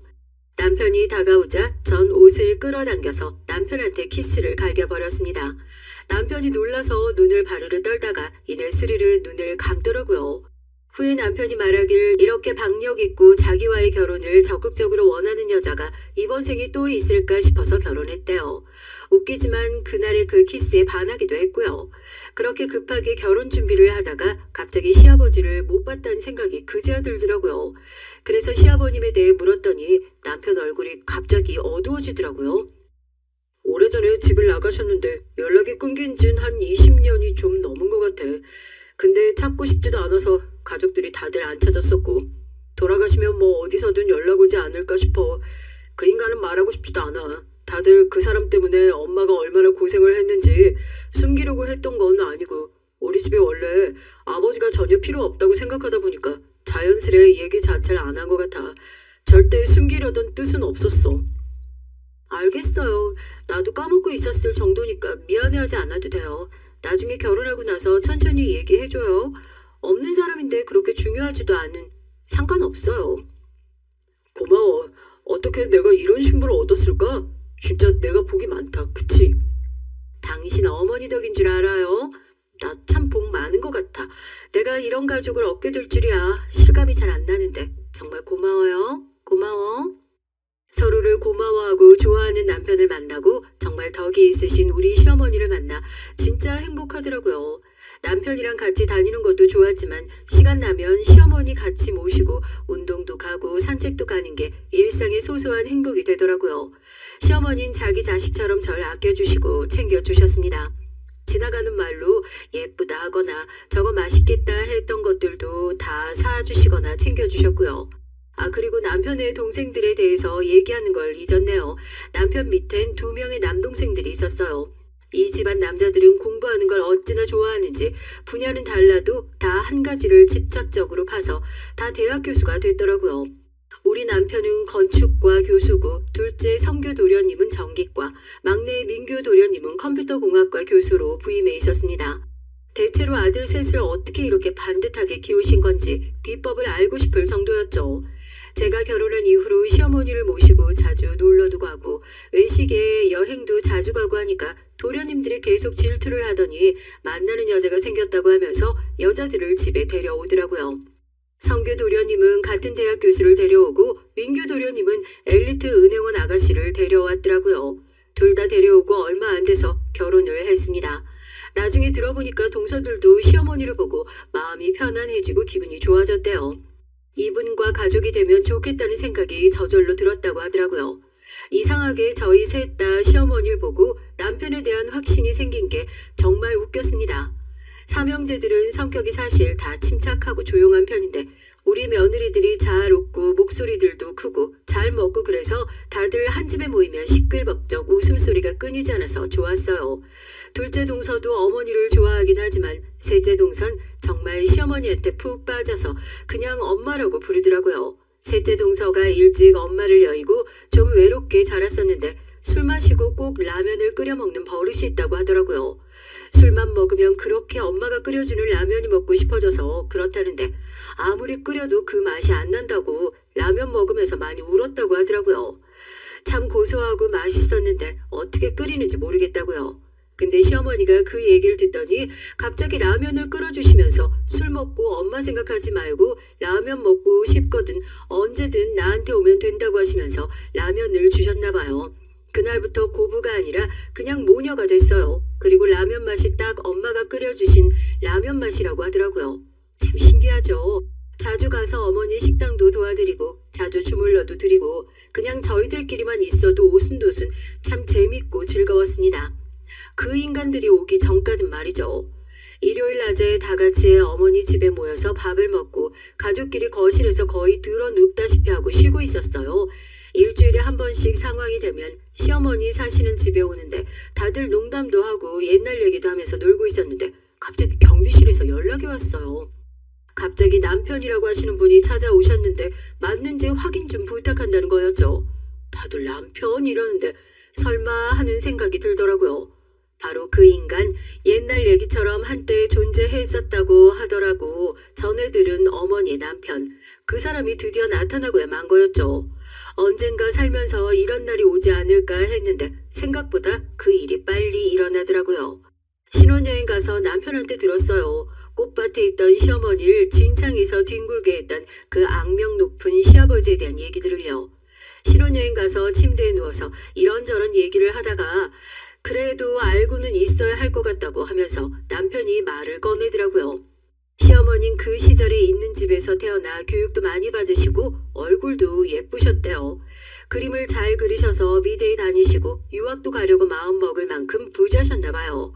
그런데 갑자기 집안이 망하고 충격으로 아버지도 돌아가셔서 집안 형편이 갑자기 어려워지셨대요. 다니던 대학교도 학비를 낼 형편이 안 되고 가세가 확 기울어졌는데 주변 친척들이나 어머니가 빨리 시집 가는 게 집을 도와주는 거라며 부잣집에 시집을 보냈답니다. 처음 만난 남편은 얼굴도 반반하고 꽤 친절하게 잘 대해줬대요. 집안이 망했다고 무시하지 않아 마음에 들었고 이 정도 형편이면 나중에 친정도 좀 도와줄 수 있고 취미로라도 그림을 다시 그릴 수 있지 않을까 생각하셨답니다. 결혼하고 딱 한 달 그 기간 동안 예뻐해주고 사랑해주고는 임신했다는 소리에 내뱉는 소리가 왜 벌써 애를 빼고 지랄이야 였다네요. 시아버지는 집안만 믿고 돈도 흥청망청 쓰고 아무 기술도 능력도 그리고 의지도 없는 사람이었답니다. 자기 아버지가 잘나가는 사업가니까 모든 재물이 늘 풍족했고 나중에 회사나 경영하면서 살면 된다고 하면서 그 어떤 노력도 하지 않았답니다. 아버지가 꾸중하고 뭐라고 해도 천성이 그랬는지 고쳐지지 않았대요. 원래 막내 아들이라 그래 어쩔 수 없지 하고 오냐오냐 키웠는데 그 위에 형의 사고로 죽게 되면서 갑자기 집안의 장남이 된 거죠. 갑자기 변한 환경에 적응도 안 되고 더구나 책임감이라고는 눈꼽만큼도 없는 사람이 하루아침에 변할 리가 있나요? 철이라도 들라고 어른들이 결혼을 시켰는데 처음에 잘 보이고 싶어서 조심조심 연기하더니 나중에 결국 본색을 드러냈답니다. 하여간 임신했다는 소리에 그날로 집 밖에 나와서 자고 모기를 밥 먹듯이 하고 이 집 저 집 술집에 드나들면서 돈 퍼나르기 십상에다가 나중엔 결국 도박에도 손을 대셨대요. 그나마 여자들 만나서 돈 퍼주게 하실 땐 괜찮았는데 도박을 하고 나선 정말 죽겠구나 큰일 났다 싶으셨답니다. 아이 태어날 때도 시어머니 혼자 낳으셨대요. 집만 덩그러니 있고 집안에 돈 될 만한 건 남편이 다 들고 나가서 팔아치우는 통에 아이를 낳아서 키울 걸 생각하니까 눈앞이 캄캄하셨답니다. 혼자 조금씩 소일거리 하면서 돈을 모으면 남편이 절대 찾지 못할 때다 숨겨놓고 가슴 졸이곤 하셨대요. 물론 어머니가 머리가 좋아서 한 번도 들킨 적이 없다고 하시더라고요. 그 외로운 걸 어떻게 견디셨을까 생각하니 저도 모르게 눈물이 나더라고요. 시어머니 생각하면서 둘이 같이 울었습니다. 눈물 닦아주고 울고를 반복했네요. 만삭됐을 때 몇 달 만에 집에 찾아와선 쓱 한번 보더니 돈 될 만한 거 찾아서 가져가고 친척들이 삼형제 돌 때마다 돈 모아서 금반지를 선물해 줬었는데 받았던 것도 다 가져가 버리고 남는 게 없었대요. 애들 셋이나 만들었지만 애들 이름 한번 지어준 적이 없었다네요. 임신해서 울다가 맨날 밤하늘에 별들 보면서 소원을 비셨대요. 남편 복은 없지만 자식 복만큼은 내려주세요. 이 아이들이랑 꼭 행복하게 잘 지낼 수 있도록 해주세요 하면서 소원을 빌어서 삼형제 이름에 다 별 기우자가 붙은 거라고 하셨대요. 하지만 엄만 강하잖아요. 이대로는 도저히 안 되겠다 싶으셨답니다. 계속 집에 와서 이것저것 다 팔아대는 통에 당장 생활비도 없을 지경이라 남편이 잘 모르는 얼마 남지 않은 전답이랑 시골집 문서가 있었답니다. 빠르게 팔아서 삼형제 데리고 이사를 가셨대요. 어차피 집에 제대로 들어오지도 않는 남편이니까요. 애는 셋이나 되는데 어찌해야 할지 너무 막막하셨답니다. 원래 살던 집에서 가장 반대 방향인 지역으로 무작정 가서 여인숙의 방을 하나 잡고 당시 5살이던 남편한테 둘째 동생 좀 보라고 하고 막내는 없고 일을 구하러 가셨대요. 아직 막내가 젖을 먹을 때라 떼놓을 수가 없어서 그러셨다는데 봄이었지만 아직 추운 날씨에 애를 꽁꽁 둘러매고 일을 구하러 다니셨다고 합니다. 한 3시간쯤 낯선 그 동네를 빙빙 돌다가 마침 어떤 식당에서 일하는 아줌마를 구하는 걸 보시고 식당에 들어가셨대요. 맛있는 된장찌개 냄새가 나는데 순간 아무것도 안 먹었다는 생각이 들어서 된장찌개 정식을 하나 시키셨답니다. 밥이라도 좀 먹어야 아기 젖이라도 먹이겠다 했는데 너무 오래간만에 먹는 제대로 된 밥이셨답니다. 식당을 살펴보니 크기도 크고 화장실을 갔다 오는데 작고 창고 같은 방이 하나 보이셨대요. 혹시 여기 주방일 할 아줌마 구하시지 않냐고 열심히 일하겠다고 사정사정해서 그 식당 안에 딸린 방에서 살 수 있게 해주셨다고 해요. 처음엔 그 부부도 정말 난감하셨나봐요. 사모님이 건강이 안 좋아지셔서 안 그래도 주방 아줌마를 구하긴 했는데 나이도 그리 있어 보이지 않고 몸 푼지도 얼마 안 된 것 같은 모습에 애가 3명이나 있다고 하고 식당에서 살겠다고 하니까 걱정이 안 될 수가 없으셨겠죠. 근데 사정 설명하고 애들 얼굴 보니까 마음이 너무 쓰여서 같이 방도 쓸 수 있게 해주시고 간단하게 씻을 수 있게 수리도 해주셨답니다. 생활하는 데는 불편했지만 식당 주인 부부도 인자한 분들이셔서 돌아가면서 애들도 한 번씩 봐주시고 일하는 중간에 애들 밥도 먹일 수 있어서 그 상황에 그만한 곳이 없었대요. 거기서 남편이 13살이 될 때까지 자랐답니다. 조금 지나니까 아들이 다들 무럭무럭 커서 따로 방을 얻으셨대요. 그런데 시어머니가 그 식당에서 일하고 나서 손님도 많이 오고 맛집으로 소문이 나서 주인 부부가 돈을 많이 벌었었나 봐요. 그 부부 아들이 미국에 취업을 해서 정착하기로 했는데 부모님이랑 같이 가고 싶어 했답니다. 그래서 싼 값에 시어머니께 식당을 양도해서 그렇게 그 식당 주인이 되셨대요.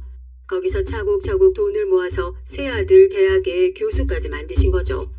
가게 터가 좋아서 그랬을까요? 참 운이 좋았지만 그만큼 노력하고 애쓰셔서 그 자리에 갈 때까지 얼마나 눈물이 많이 흘리셨을까요? 젊은 여자 몸으로 식당에서 일하면서 남자의 셋을 키우기란 정말 눈물 나는 하루하루였을 겁니다. 이 아들 셋은 엄마를 전혀 속썩이지 않고 다행히 너무 잘 자라줘서 시어머니 늘 고맙고 감사한 마음으로 사셨대요. 늘 고마워하는 엄마를 보면서 자라서 자기도 늘 작은 일에도 감사하면서 살았대요. 무엇보다 엄마가 있어서 늘 감사했다고 하더라고요. 그런데 엄마를 내가 좋아해줘서 처음에 정말 감동이었답니다. 자기 엄마가 너무 좋다고 하는 말에 더 반했다고요.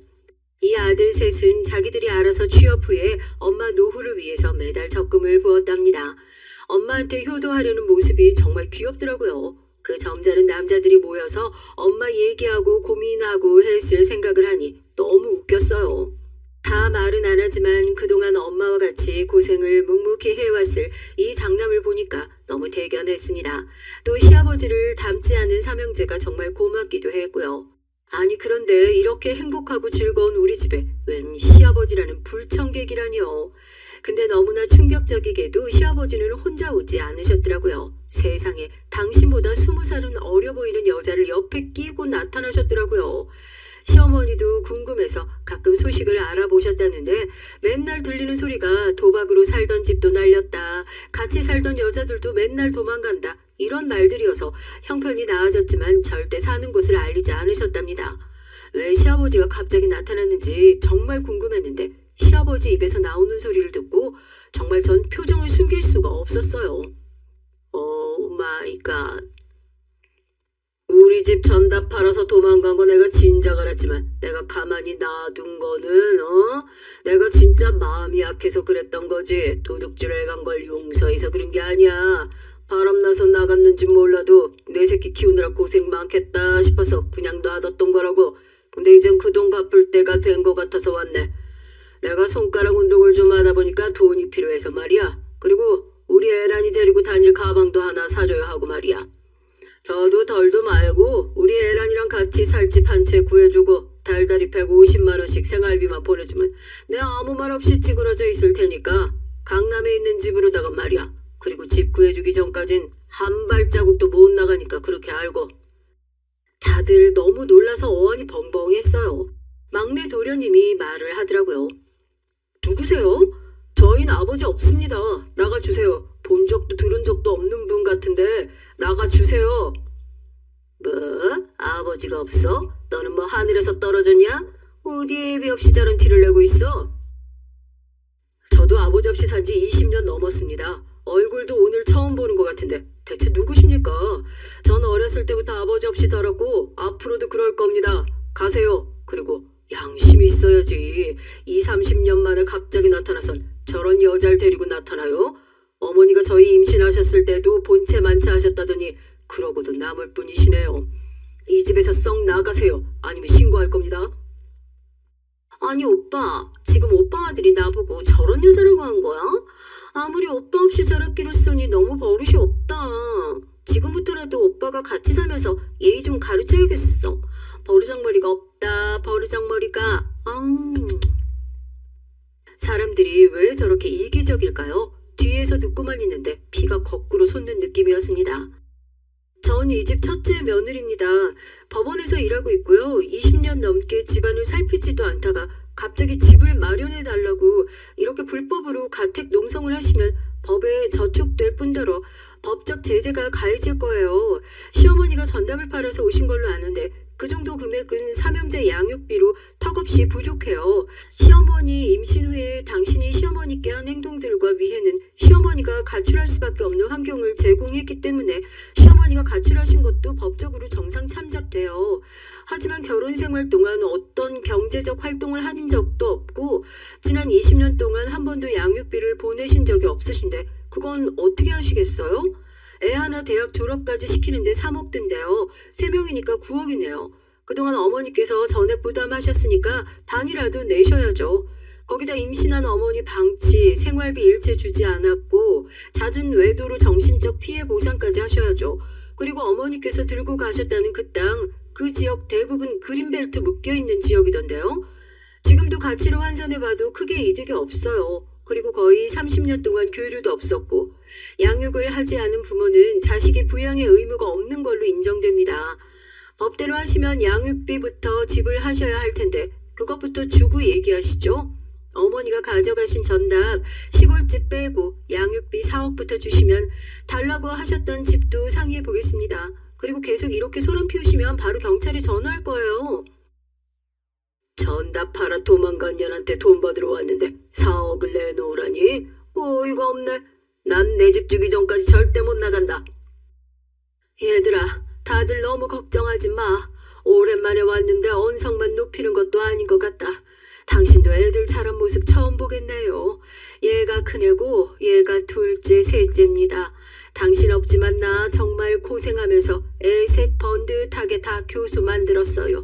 어쨌든 아버지니까 다들 인사 올리고 옆에 있는 애들은 우리 며느리들이요. 다들 똑똑하고 참 예뻐요. 내가 남편 복은 없지만 자식 복, 며느리 복은 있어서 이렇게 삽니다. 당신이 달라는 건 한 푼도 못 줘요. 내가 어렵게 일군 살림이고 그때 우리 친정 쪽에서 해준 애들 돌반지, 내 폐물들 당신이 다 가져가서 다 팔아먹었던 건 기억 안 나요? 그게 내가 팔아서 왔던 전답 시골집보다 더 비싼 것들이에요. 그래서 난 10원도 줄 돈이 없습니다. 오늘 이후로 안 봤으면 좋겠네요. 다들 저녁 시간이니 저녁이나 먹고 가시고 생각 없으시면 그냥 가세요. 다들 어머니를 말렸지만 듣지를 않으셨죠. 그 오랜 세월 고생하시고 이상한 여자까지 한 명 데려온 남편한테 손수 밥을 지어주시다니 대체 어떤 마음이신 걸까요? 전 너무 놀라서 살아있는 보살님, 천사 뭐 그런 걸 보는 느낌이었습니다. 막내 동서는 눈물을 훌쩍거리면서 엄마 그러지 말고 그냥 경찰 불러요. 저런 사람들을 상대할 필요 없어요. 네? 굳이 저런 사람들 밥까지 차려 먹일 필요 있어요? 그냥 내쫓아 보내세요 엄마. 오랜만에 모였으니까 밥 한 끼 정도 하는 것도 나쁘지 않어. 생각지 못한 사람도 같이 왔지만 뭐 어쩌겠니. 원래 저런 위인인데 혼자 오기 도저히 면이 안 서서 저 여자랑 왔을 수도 있어. 예전엔 풍채도 있고 키도 컸었는데 지금 보니 못 먹고 살았는지 얼굴 꼴이 말이 아니더라. 밥이라도 한 끼 먹여서 보내고 싶다. 시어머니가 차려준 밥을 먹고 잠시 울컥해하는 것 같다는 생각을 한 건 제 오산이었어요. 밥이 맛이 없다며 타박을 하기 시작했고 그 여자는 한술 더 떴습니다. 아니 반찬이 다 풀떼기 생선 쪼가리밖에 없어 이거. 식당 한다더니 솜씨가 이거밖에 안 돼요. 아 진짜 입맛 버렸네. 오빠 우리 고기 좀 먹자. 야 똑똑하신 첫째 며느리 가서 고기 좀 내와. 우리 애란이가 고기 먹고 싶다잖아. 빨리. 그렇게 원하시면 드세요 고기. 비가 뚝뚝 떨어지는 생고기를 그냥 상 위에 올렸죠. 막내 동서는 그걸 보고 장난꾸러기처럼 막 웃더라고요. 화가 난 시아버진 노발대발했고 그걸 본 시어머니는 일어나서 또 고기를 볶으려고 하시더군요. 한쪽에선 고기 달라고 난리고 우리 시어머니를 말리느라 난리였습니다. 밥 먹었으면 가라고 했지만 애초에 돌아갈 생각이 없이 온 사람들이라 밥을 먹어도 딩가딩가거리며 도저히 가려고 하질 않더라고요. 정말 난감했어요. 이 진상들을 대체 어떻게 해야 할까요? 우리가 각자 집으로 돌아가고 나면 어머니 혼자 저 진상들을 상대해야 되는데 도저히 마음이 불편해서 안 되겠더라고요. 며느리 셋이서 의기투합해서 시어머니 댁에서 출퇴근하기로 했습니다. 어머니도 식당 출근하시고 나면 빈집에서 둘이서 자기네들 세상인 것처럼 아주 집을 더럽혀 놓고 시어머니를 괴롭히려고 하더라고요. 제가 결혼 후에 혼자 계실 어머니 때문에 걱정돼서 거실에 CCTV를 설치해 놓은 게 있었어요. 평소엔 어머니 프라이버시도 있으니까 그렇게 지켜보고 있진 않았지만 지금이 기회다 싶더라고요. 또 어머니 방이랑 저희들이 쓰는 방에도 도어락을 설치했고요. 어디서 사람을 도둑년 취급하는 거야 뭐야? 방에다가 왜 저런 걸 다는데 왜? 집만 해결해주면 가겠다니까. 아 왜 사람을 이딴 취급을 하는 거야? 아 누가 뭐 훔쳐가겠대? 훔쳐가고도 남을 것처럼 보여서요. 저희 집에 저희가 안전장치 다는데 왜 그렇게 노발대발하세요? 뜻대로 안 돼서 열받은 사람처럼? 이게 어디라고 함부로 말해? 내가 뭘 하려고 한다는 건데? 집 해주고 생활비 주면 곱게 가주겠다고 하잖아. 너 예전 같으면 내가 작은 시어머니야. 알아? 아, 상황 파악이 좀 잘 안 되시나 본데 지금이 무슨 조선시대라도 된 줄 아나 봐요. 그 시대에도 당신 같은 사람을 그렇게 부르잖아요. 첩년이라고. 너, 나 무시하지 마. 첩도 아니고 첩년이라고? 너 두고 봐라. 오빠, 오빠. 그 소리 듣고 달려온 시아버지가 또 개끼를 부르신다고 저한테 달려드시더라고요. 제 뺨을 때리려고 하셨는데 제가 살짝 피했더니 더 열받아서 더 힘을 세게 실으시더라고요. 이거 살짝 맞을까 싶은 생각이 갑자기 들더라고요. 연기 한번 제대로 해봐. 제가 요령 있게 맞고 쓰러졌는데 마침 들어오신 시어머니가 그 광경을 보신 겁니다. 전 CCTV로 찍혔을 거니까 분리할 때 써먹어야지 했는데 제가 맞는 걸 보고 시어머니가 완전 화가 나신 거예요. 이게 대체 뭐 하는 짓들이야? 당신이 뭔데 얘를 때려? 나도 귀에서 구중 한 번 안 한 내 며느리한테 당신이 뭔데 이런 짓거리야? 어디 손을 대? 당장 나가. 저 여자 데리고 당장 나가라고. 놀란 건 저였어요. 어머니가 저렇게 큰 목소리로 소리를 지르는 것도 처음이었고 엄청난 괴력으로 그 두 사람 짐가방을 집 밖으로 다 내던지고 떠밀어 내쫓아 버리셨거든요. 시어머니 씩씩거리시다가 절 안고 펑펑 우셨습니다. 괜찮냐고 하시면서 연신 제 얼굴을 잡고 미안해 하시면서 우시더라고요. 요령 있게 살짝 맞았는데 어머니께서 우시니까 저도 눈물이 나서 한참을 같이 울었습니다. 그 수십 년을 참고 산 마음이 한 번에 터지셨는데 왜 눈물이 안 나겠어요. 어머닌 그 오랜 세월 소중하게 키운 아들이 사랑하는 여자, 내가 지켜줘야 한다 이런 생각밖에 없으신 것 같더라고요. 퇴근 후에 가족들이 다들 왔었는데 집안 꼴이랑 저희 얼굴을 보고 상황이 심각한 걸 알았나 봐요. 엄마, 여보 왜 그래? 무슨 일 있어? 여보, 나 배고파. 밥 먹으러 가자. 나 맛있는 거 사줘. 어머니, 우리 맛있는 거 먹으러 가요. 그래, 그러자. 고기 먹을래? 해물로 먹을래? 다요, 어머니. 다 나오는 대로 가요. 식구들이 궁금한 눈치였지만 저랑 어머니는 그냥 맛있게 밥을 먹었습니다.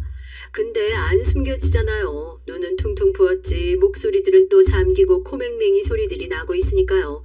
식사 내내 궁금해하다가 식사가 끝나고 나서 바로 물어보더라고요. 사실 그대로 얘기했더니 다들 난리가 났어요. 씩씩거리고 답답해하면서 가슴도 치고요. 근데 아무리 생각을 해도 이 둘이 순순히 물러날 사람들이 아니었기 때문에 대책을 세워야 한다는 말이 나왔습니다. 어쨌든 어머니가 전답을 훔쳐서 나오셨고 그게 지금 가치로 하면 가격이 클 거라고 생각했죠. 팔았던 전답이 제가 말했던 대로 그린벨트 지역이어서 지금 경제적 가치가 그렇게 높진 않더라고요. 지금 금액으로 보면 다 합해서 8천만 원 정도밖에 안 됐습니다. 어떻게 하면 좋을까 다들 머리를 맞대고 의논을 했죠. 어머니는 이마저도 미안해 하셨어요. 당신이 변변치 못해서 다들 이런 궁리를 하게 만들었다고요. 하지만 우리 며느리들도 마찬가지고 아들들도 그렇고 이젠 어머니가 행복하셨으면 좋겠다는 생각뿐이었죠. 아니나 다를까 그 진상들 또 쳐들어왔대요. 결국은 갈 곳도 돈도 없다 보니까 더 독하게 마음먹고 쳐들어온 것 같았습니다. 우선 둘이 있으라고 하고 집안에 있는 어머니 귀한 물건들을 챙기시라고 하고 제 결혼 반지랑 가지고 있던 골드바 하나를 어머니 옷장에 넣어두고 나왔어요. 남편이 알고 많이 놀랐는데 대화를 낚으려면 어쩔 수 없다고 했죠. 어머닌 당분간 저희 집에서 지내시라고 했습니다. 어머닌 천성이 부지런하셔서 식당에서 마치고 오셔도 늘 저희한테 맛있는 저녁을 차려주시고 또 그것도 부족해서 따로 장도 봐 오시고 집안 청소도 살펴주셨어요. 저도 일하는 사람이다 보니 집안 살피는 게 부족할 때가 많은데 시어머니랑 며느리 사이가 아니라 엄마랑 딸같이 대해주셔서 정말 감사했습니다. 돌아가는 길에 어머니한테 드릴 꽃바구니를 샀어요. 오래 두고 보시라고 화분 대신 바구니를 샀죠. 받으시고 얼마나 좋아하시던지요. 아들들만 있어서 이런 걸 몇 번 받아본 적이 없었는데 꽃이 꼭 너처럼 예쁘다고 하시더라고요. 그 집에서 잠시나마 혼자 사시게 해서 너무 죄송한 거예요. 이런 시어머니면 전 10명도 더 모실 수 있겠다는 생각이 들었습니다. 어머니는 힘드실 수 있겠지만 제가 제 친정 엄마처럼 모시고 살아야지 하는 생각이 들더라고요. 남편한테 얘기를 했더니 진심이냐고 물어요. 그렇다고 하니까 절 꼭 안아줬습니다. 늘 어머니 혼자 계신 게 마음에 걸렸었는데 어머니가 아무리 좋아도 합가하는 불편해할 수 있겠다고 생각해서 말을 못했대요. 나중에 둘째, 셋째 동서들에게 얘기했는데 둘은 난리가 난 거였죠. 안 그래도 저랑 어머니 사이가 질투났었는데 큰집 합가하는 건 안 된다고 자기들도 같이 살겠대요. 동서들이 너무 귀여웠습니다. 하여튼 이 진상들은 작당 모의를 해서 다시 쳐들어왔는데 있는 가족들은 다 나가버리고 자기 둘만 계속 있으니까 황당했겠죠. 어떻게든 뭐라도 해서 돈을 뜯어내려고 했는데 아무도 오지 않고 집에 와서 밥 챙겨주는 사람도 없고 청소하는 사람도 없으니까 집이 사람 사는 꼴이 아니었겠죠. 냄새도 나고 쓰레기도 제대로 안 버리고 집 안에 있으면 냄새 난다고 문 밖에 세워두고 그랬었나 봐요. 아파트 분여회에서 벨 누르고 찾아갔다가 집 상태를 보고 놀라고 안에서 살고 있는 두 사람을 보고 또 놀란 거예요. 시어머니한테 전화해서 사정을 물어보고 분여회장님이 극대노를 하셨답니다. 아파트 분여회장님 기가 정말 세시거든요. 그렇지 않아도 저희 어머니를 좋아하셔서 사이좋게 지내시고 언니 동생 하셨는데 시어머니 얘기 듣고 정말 머리 끝까지 화가 나셨대요. 벨 누르고 찾아가셔서 어디 상간녀 주제에 집주인인 척하고 들어앉아서 우리 아파트 급을 떨어뜨리냐고 엄청 뭐라고 하셨나 봐요. 그리고 혼자 안 가시고 아파트 아줌마들 데리고 우르르 가셔서 완전 혼쭐을 내시고 당장 나가라고 난리를 치셨던 거죠. 그 둘은 정신이 탈탈 털려가지고 숨소리도 안 내고 집 안에 있었대요.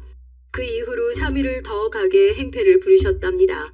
그 여자가 도저히 못 참겠다고 자기가 먼저 나가 있을 테니 빨리 해결하고 연락 달라고 하고 먼저 짐 들고 나가버렸대요. 그래도 그 여자가 있어서 큰 소리치고 있었는데 여자가 먼저 가버리니까 시아버지가 혼자 어떡하겠어요.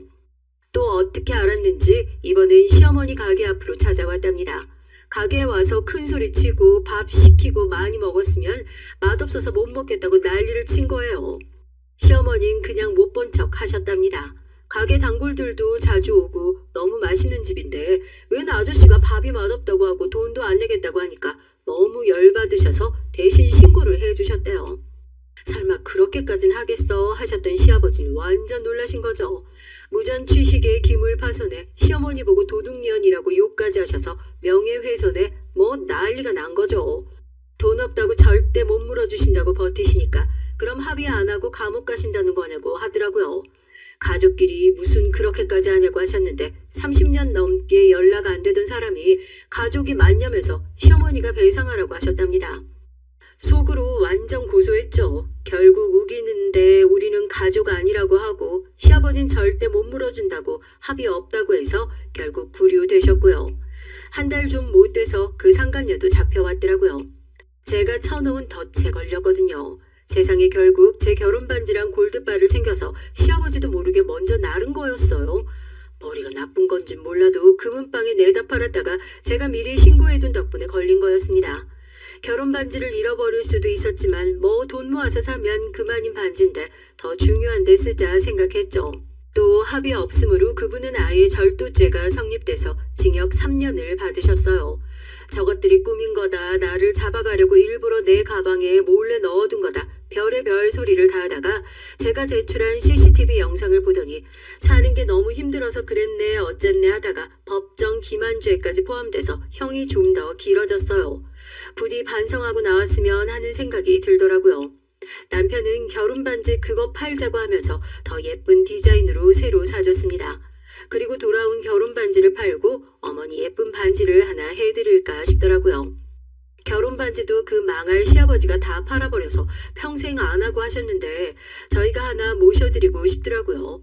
저희가 반지 모신다니까 둘째가 목걸이, 셋째는 팔찌 모셔드려야겠다 해서 아예 세트로 다 돈을 모아서 샀어요. 이런 것도 같이 하니까 정말 재밌더라고요. 시어머니는 선물을 받고 한참 동안 말이 없으셨습니다. 정말 고맙다고 하시고 가지고 방에 들어가셔서 나오지를 않으시더라고요. 다음날 뵈니까 곱게 하시고 나오셨는데 어머니께 참 잘 어울리시더라고요. 그리고 저희 보고 다 공주님, 왕자님들 오셨냐면서 내가 그 아름답다는 이 나라의 왕비마마랍니다 하면서 목걸이랑 팔찌 반지를 자랑하시는데 한참을 웃었습니다. 어머니가 그렇게 장난치고 웃으시는 거 진짜 처음 봤던 것 같아요. 둘째 동서가 어머니한테 정말 잘 어울리신다고 하면서 다음에 또 같이 돈 모아서 다른 보석 세트로 사드릴 테니까 건강하게 오래오래 살아달라고 하더라고요. 둘째 동서는 원래 감정 표현이 많이 서툰 사람이에요. 엄한 교육자 집안에서 자라서 뭘 하더라도 타의 모범이 돼야 한다고 들어서 어렸을 때부터 감정을 잘 보이지 않고 컸는데 나중엔 그게 습관이 돼서 늘 같은 표정, 같은 얼굴로 다녔대요. 둘째 서방님은 그걸 보고 우리 엄마 같은 사람이구나 생각했답니다. 아파도 무표정, 좋아도 무표정, 뭐 그랬다나 봐요. 근데 도련님이 계속 옆에 붙어서 이쁘다 하고 귀엽다 하고 웃는 얼굴 되게 예쁠 것 같다 하고 지나가는 말로 계속 그렇게 플러팅을 했나 봐요. 처음엔 그냥 듣고 말았는데 그게 계속 반복되니까 자기도 모르게 그 모습에 웃고 있는 자신을 발견했답니다. 표정이 밝아지고 나서 강의할 때도 재밌어지고 학생들한테도 조금씩 원래 좋아했던 유머나 농담도 하고 그랬었대요. 무뚝뚝한 표정으로 지나가듯이 농담하니까 학생들이 더 웃겨서 수업 분위기도 좋아지고 다 같이 아재 개그 하나씩 한 시간마다 발표하기도 하고 하면서 학생들이 수업 참여도도 정말 좋아졌대요. 둘째 동선 서방님한테 저한테 왜 계속 그런 말들을 하시는지 모르겠지만 제가 덕분에 좀 자신감도 생기고 밝아지는 것 같다고 감사하다고 했습니다. 서방님은 그럼 저한테 밥 좀 사주세요 그랬는데 피할 줄 알았던 동서가 10번 사겠다고 하는 바람에 밥도 먹고 술도 먹고 하다가 사귀게 됐대요. 알고 보니 은근히 애교도 많고 사랑둥이였는데 그걸 알아봐준 것도 서방님이 유일해서 그게 정말 좋았답니다. 그렇게 만나다가 결혼에 골인했다는데 아직도 둘이서 깨가 쏟아져요. 그렇게 무덤덤한 줄 알았던 동서가 어머니께 오래오래 같이 살자고 하니까 너무 감동적이더라고요. 그래 고맙다 아가 하시는데 질투할 줄 알았던 셋째 동서가 옆에서 보고 한참을 울고 있더라고요. 너무 보기 좋다고 하면서 이런 집안에 들어와서 정말 감사하다고 하더라고요. 다들 기분 좋은 날이라서 외식하고 오랜만에 시어머니 집에서 웃으면서 대화 삼매경에 빠져 있었던 그때 갑자기 초인종이 울렸어요.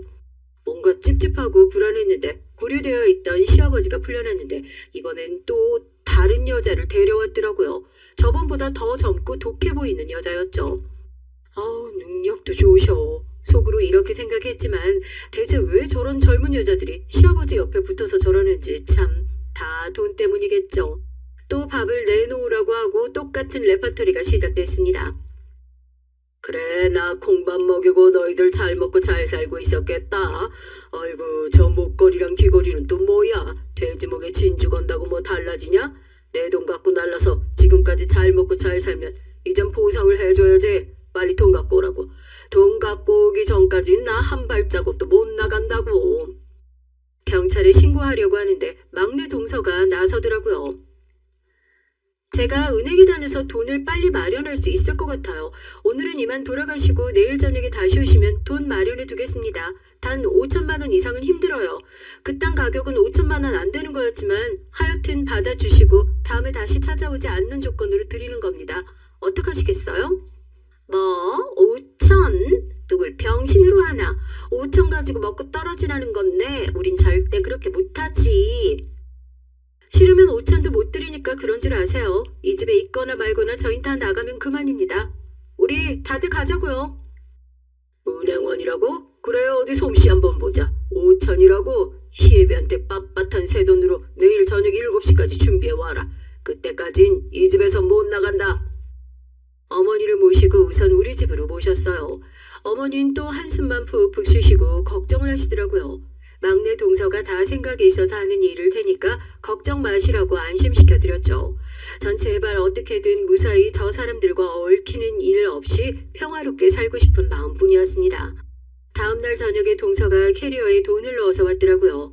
빳빳한 새 돈이긴 한데 이상하게 5만 원권이 아니라 만 원권이어서 캐리어가 꽤 무거웠어요. 5만 원권으로 신권이 모자라서 만 원권으로 가져왔다 했는데 무게가 꽤 나가더라고요. 돈을 보더니 둘 다 갑자기 표정이 바뀌어서 빨리 가져가겠다고 했어요. 그러기 전에 다시는 나타나지 않겠다는 각서를 써달라고 하니까 고민하다가 사인하고 시아버지는 신나게 나가셨죠. 그렇게 우리는 모든 게 마무리됐을 거라고 생각했는데 막내 동서 혼자 비장한 표정을 하고 있더라고요. 돈은 좀 아깝지만 그래도 이렇게 해결돼서 다행이라고 생각하고 있었는데 막내 동서가 씩 하고 웃더라고요. 돈 안 잃어버릴 거라고 하면서요. 좀 기다려보면 알 거라고 해서 우리는 궁금해만 하다가 말았는데 며칠 후에 경찰서에서 연락이 왔어요. 세상에. 시아버지는 크게 다쳤고 여자 혼자 캐리어를 들고 도주 중이라고 하더라고요. 알고 보니까 시아버지를 도와서 돈을 뜯어낸 그 여잔 무겁게 돈을 옮기다가 돈이 더 욕심이 났다고 해요. 지하철 계단에서 시아버지를 밀어버리고 혼자 돈을 들고 튀었다고 하더라고요. 결국 여러 군데 골절을 입으셨는데 검사하다 보니까 당뇨도 심해서 결국 치료를 받아야 한다고요. 어쩐지 밥도 제대로 못 먹고 맨날 맛이 이상하다 하던 게 몸이 아파서 그런 거였나 봅니다. 이상하게 많이 말라있더라고요. 그러면서 그 여자들은 또 어떻게 그렇게 데리고 다니는 건지 정말. 막내 동선 캐리어도 금방 찾고 돈도 금방 찾을 수 있을 거라며 호언장담하길래 무슨 일인가 했더니 돈의 일련 번호가 다 저장되어 있어서 어디로 돈을 송금하거나 하면 그 추적도 가능하게 만들어둔 거였더라고요. 게다가 일부러 옮기기 힘들라고 10,000원권으로 싸구리 뽑은 거라고 해서 너무 웃겼습니다. 그리고 캐리어에도 추적 장치가 있어서 그 여자는 얼마 안 돼서 경찰에 잡혔다고 하더라고요. 재수없는 영감탱이라고 소리를 지르면서요. 자기는 일을 해주고 자기 몫을 챙긴 것뿐이라고 하면서 자긴 죄가 없다고 했는데 CCTV에 자기가 밀어 떨어뜨리는 게 다 나왔었는데 발뺌하다가 형량이 더 커졌다고 하더라고요.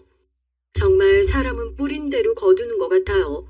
동서 덕분에 그 여자도 빨리 잡았지만 다친 시아버지는 충격이 컸는지 먹는 것도 잘 안 먹고 자기 신세를 서글퍼만 한다고 하더라고요. 두 다리가 부러지고 골반도 부서져서 몇 개월 동안 치료가 필요하다고 합니다. 어머니가 나 혼자 찾아가 보겠다고 하셔서 말리질 못하고 보내드렸어요. 그래, 다친 데는 많이 아프죠? 큰 돈 가지고 크게 한탕 해야 되는데 그걸 못해서 많이 속상했겠어요. 가족한테 돈 뜯어가면 좀 행복하게 살지. 그런 여자한테 당해서 걷지도 못하고 속도 참 쓰리겠소. 차라리 돈 받겠다고 혼자라도 왔으면 가족으로 받아주기라도 했을 텐데 내 잘생긴 아들들 보니까 어떻든가요? 당신이 낳아놓기만 하고 간 아들들을 내가 참 번듯하게 키워놨는데 부럽지 않아요? 셋 다 대학 교수의 며느리들까지 참하고 예쁜 애들이요. 단 한 명도 착하고 예쁘지 않은 애가 없어요. 심지어 세 집안 다 모여서 같이 살자고 나한테 얘기합디다. 내 노후 자금 마련해준다고 자기들끼리 적금까지 모으고 있고요. 당신은 참 내가 부럽겠소. 당신 말한 대로 내가 그 전답이랑 시골집 돈을 가져왔으니 지금 다친 치료비와 요양원 돈은 대드리리다.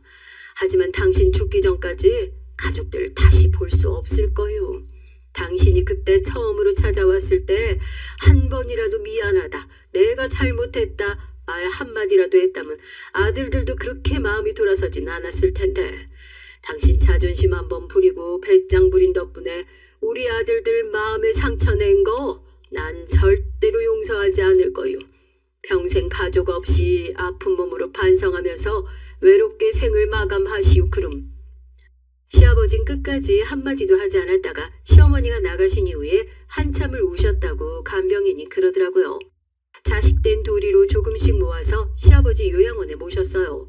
병원 치료비는 어머니께서 내시겠다고 계속 우기셔서 어쩔 수 없이 그렇게 했고요. 오랜만에 집에 평화가 찾아왔습니다. 다 같이 모여서 웃고 게임도 하고 어머니도 한참을 웃으시고 좋아하셨죠. 비록 어머니 속이 정말 어떤지 저희는 그 깊은 마음을 10분의 1도 알 수 없지만 그래도 지금 우리가 함께 웃고 있고 즐거워하고 있으니 어머니도 좀 마음 편해지지 않으실까 생각해요. 전 사실 원래 딩크족으로 살려고 했었거든요. 일하면서 사는 게 좋기도 하고 오래 가지고 있던 직업에 대한 만족이 컸습니다. 이젠 눈 감고도 일하겠다 할 정도였거든요. 근데 계속 어머니를 보니까 정말 기쁘게 해드리고 싶고 저도 이제 애 낳고 더 재밌게 살아보고 싶은 마음이 계속 들더라고요. 밤에 한껏 치장을 하고 남편을 불렀습니다. 여보, 밤에 왜 화장을 하고 있어? 어디가? 근데 오늘 너무 이쁘다. 여보, 나 당신 닮은 아들 낳고 싶어. 어머니 닮은 딸도 좋고 우리 애 낳자. 그게 무슨 소리야. 당신 애 낳기 싫다고 했잖아. 나도 아버지 사랑을 못 받아서 아이 낳는 게 무섭다고 해서 서로 오케이 한 거잖아. 나 생각이 바뀌었어 여보. 일하면서 얻을 수 있는 만족감도 컸지만 이제 어머니처럼 당신 같은 아들 낳아서 잘 크는 거 보는 행복감도 알면서 살고 싶어. 우린 아이도 있으니까 빨리 애 낳아서 어머님이랑 같이 살자. 당신 진심이야? 애 낳아서 엄마처럼 행복해지고 싶다는 게? 엄마 할머니 만들어드리면 좋아하실 것 같아서 그런 것도 있지? 맞아. 어머니 속이 속이실까 싶기도 하고 우리한테 티 안 내시는데 혼자 외로우실까 걱정도 되고 해서 애가 졌다고 어머니 계셔야 한다고 우겨서 합가해버릴까 싶어서. 자기야, 정말 내가 결혼 너무 잘한 것 같아. 어디서 이런 천사가 왔지? 난 정말 아이 생각 없었는데. 당신 보니까 막 갑자기 애를 한 10명은 낳고 싶다. 이리 와. 그래, 부끄러운데 나 오늘 배란 일이거든. 우리 꼭 성공하자, 여보. 그날은 정말 후회 없는 밤을 보냈습니다. 삼신할머니가 도와주셨는지 그날 정말 성공을 해버렸어요. 초음파 사진을 선물 상자에 넣어서 시어머니께 보여드렸는데 오늘은 또 무슨 선물일까 하시다가 사진을 보시고 놀란 듯이 저랑 남편을 번갈아 보시더라고요. 둘째랑 막내 동서도 뭐예요 어머니 하면서 궁금해하다가 박스 안의 사진을 보고 손뼉을 치고 난리가 났어요. 임신한 거지? 근데 아유 내 눈이 침침한가? 왜 2개로 보이냐? 응? 왜 이렇게 목이 메이지? 어머니 손주들 이름 지어주세요. 손주들? 내가 잘못 본 거 아니지? 이거 그럼 쌍둥이야? 아이고 애썼다. 아이고. 나 좀 대단하지 않아? 진짜 대단하세요. 진짜 대박. 여보도 좀 분발해요. 나도 저렇게 한 방에 여론 낳는 게 꿈이었는데 제가 먼저 가지면 이 집안의 질서가 무너질까봐 지금 얼마나 참고 있었는데요. 이제 둘째 형님 차례예요. 저 진짜 입술 꽉 깨물고 기다리고 있습니다 형님. 해볼게 여보. 빨리 집에 가자 얼른. 알았어. 빨리 가자 빨리. 그 모습을 보는데 무슨 시트콤 보는 줄 알았잖아요. 막내 동서는 갑자기 새 쌍둥이를 갖고 싶다고 막내 서방님 보는데 막내 서방님이 오늘부터 헬스 끊고 운동하겠다고 해서 집안이 시끌벅적해졌습니다. 한참을 웃었던 것 같아요. 어머니께 진지하게 합가하자고 말씀드렸더니 좋다고 하시더라고요. 정말 너무 기뻤습니다. 같이 합가할 계획을 짜는 걸 보더니 둘째 동서가 이건 좀 아닌 것 같다고 심각하게 얘기를 하더라고요. 자기도 시어머니랑 같이 살고 싶다면서 합가 같이 하자고요. 그러니까 막내 동서도 같이 하곤 싶다고 해서 저흰 머리를 맞대고 같이 고민했습니다. 사실 적당한 집이 하나 있긴 했어요. 얼마 전에 친정엄마가 물려주신 집이 하나 있긴 했거든요. 친척 어른이 물려주신 집이라고 했었는데 오래된 주택집인데 희한하게 4층 집이었죠. 거의 연립주택 같은 느낌이라고 해야 할까요? 공사하고 수리하면 사실 내 가족 다 모여 사는 건 문제도 아니었는데 다들 같이 살려고 할까 하는 생각이었거든요. 긴가민가 하다가 가족회의를 했는데 다들 너무 좋다고 하더라고요. 출퇴근이 좀 걸릴 텐데 괜찮겠냐고 하니까 지금 사는 데서 출근하는 데까지 30분 걸리는데 40분 되는 건 상관없다고 하기도 하고 다른 분들도 그 정도 거리라면 괜찮다고 해서 급하게 공사에 들어가기 시작했습니다. 건축가 교수인 남편이 심혈을 기울이고 여러 다른 교수님한테 자문도 구해서 집을 다시 짓기 시작했어요. 공사 비용이 많이 들어갈 텐데 하고 어머니가 걱정하시면서 식당을 처분하셨다고 하시더라고요. 우리 같이 집 지으면 애들 키우느라고 바쁠 텐데 식당 그만하고 우리 자체 식당 운영하면 된다고 하시면서 내 새끼들 키우고 먹이는데 온 힘을 다 쓰고 가야지 하시더라고요. 듣기만 하는데도 정말 너무 감동이었습니다. 그렇게 돈을 모으고 어머니 돈도 모아서 멋진 집을 지었어요. 배산임수에 풍광도 좋고 공기도 좋은 곳에다가요. 사람들은 무슨 별장인 줄 알고 찾아왔다가 가족들이 우르르 같이 사는 거에 참 보기 좋다고 말하고 나도 그렇게 사는 게 꿈이라고 하면서 참 부럽다고들 하고 가시더라고요. 우리는 정원도 같이 꾸미고 육아도 같이 했습니다. 나중엔 동서들이 저보다 우리 애들을 더 잘 보더라고요. 동서들도 사이좋게 임신해서 아마 집에는 예쁜 애기들이 더 많이 뛰어놀게 될 것 같아요. 가끔 요양원에 있는 시아버지 얘기를 전해 듣는데 부쩍 외로워하며 병세는 점점 더 심해지고 있다고 해요. 치료도 잘해주고 요양원 사람들이 잘 돌봐주려고 하는데 자주 우시고 힘들어하신다고요. 그래도 어머니 말씀대로 평생 했던 짓 후회하면서 생 마무리 짓게 하는 게 어머니가 시아버지께 하는 마지막 복수라고 하시네요. 후회하는 것만큼 힘든 게 없는 것 같아요. 마음도 많이 괴롭고 부정적인 생각들이 내 하루를 다 좀먹어 버리잖아요. 주변에 살펴보면 정말 소중한 사람들이 많죠. 내가 그 사랑을 깨닫지 못하고 있더라도 날 아껴주고 항상 챙겨주는 좋은 사람들이요. 그런 사람이 한 명도 없다면 슬퍼하지 마시고 얼른 좋은 사람을 만나셨으면 좋겠고요. 또 그런 사람이 있다면 저희 시아버지처럼 상처 주지 마시고 항상 사랑으로 아껴주고 지켜봐 주세요. 다들 그런 사람들을 잃고 후회하는 삶보다 그 사람들이 있어서 빛나고 행복한 삶이 되셨으면 좋겠네요. 다들 건강하고 행복하셨으면 좋겠습니다.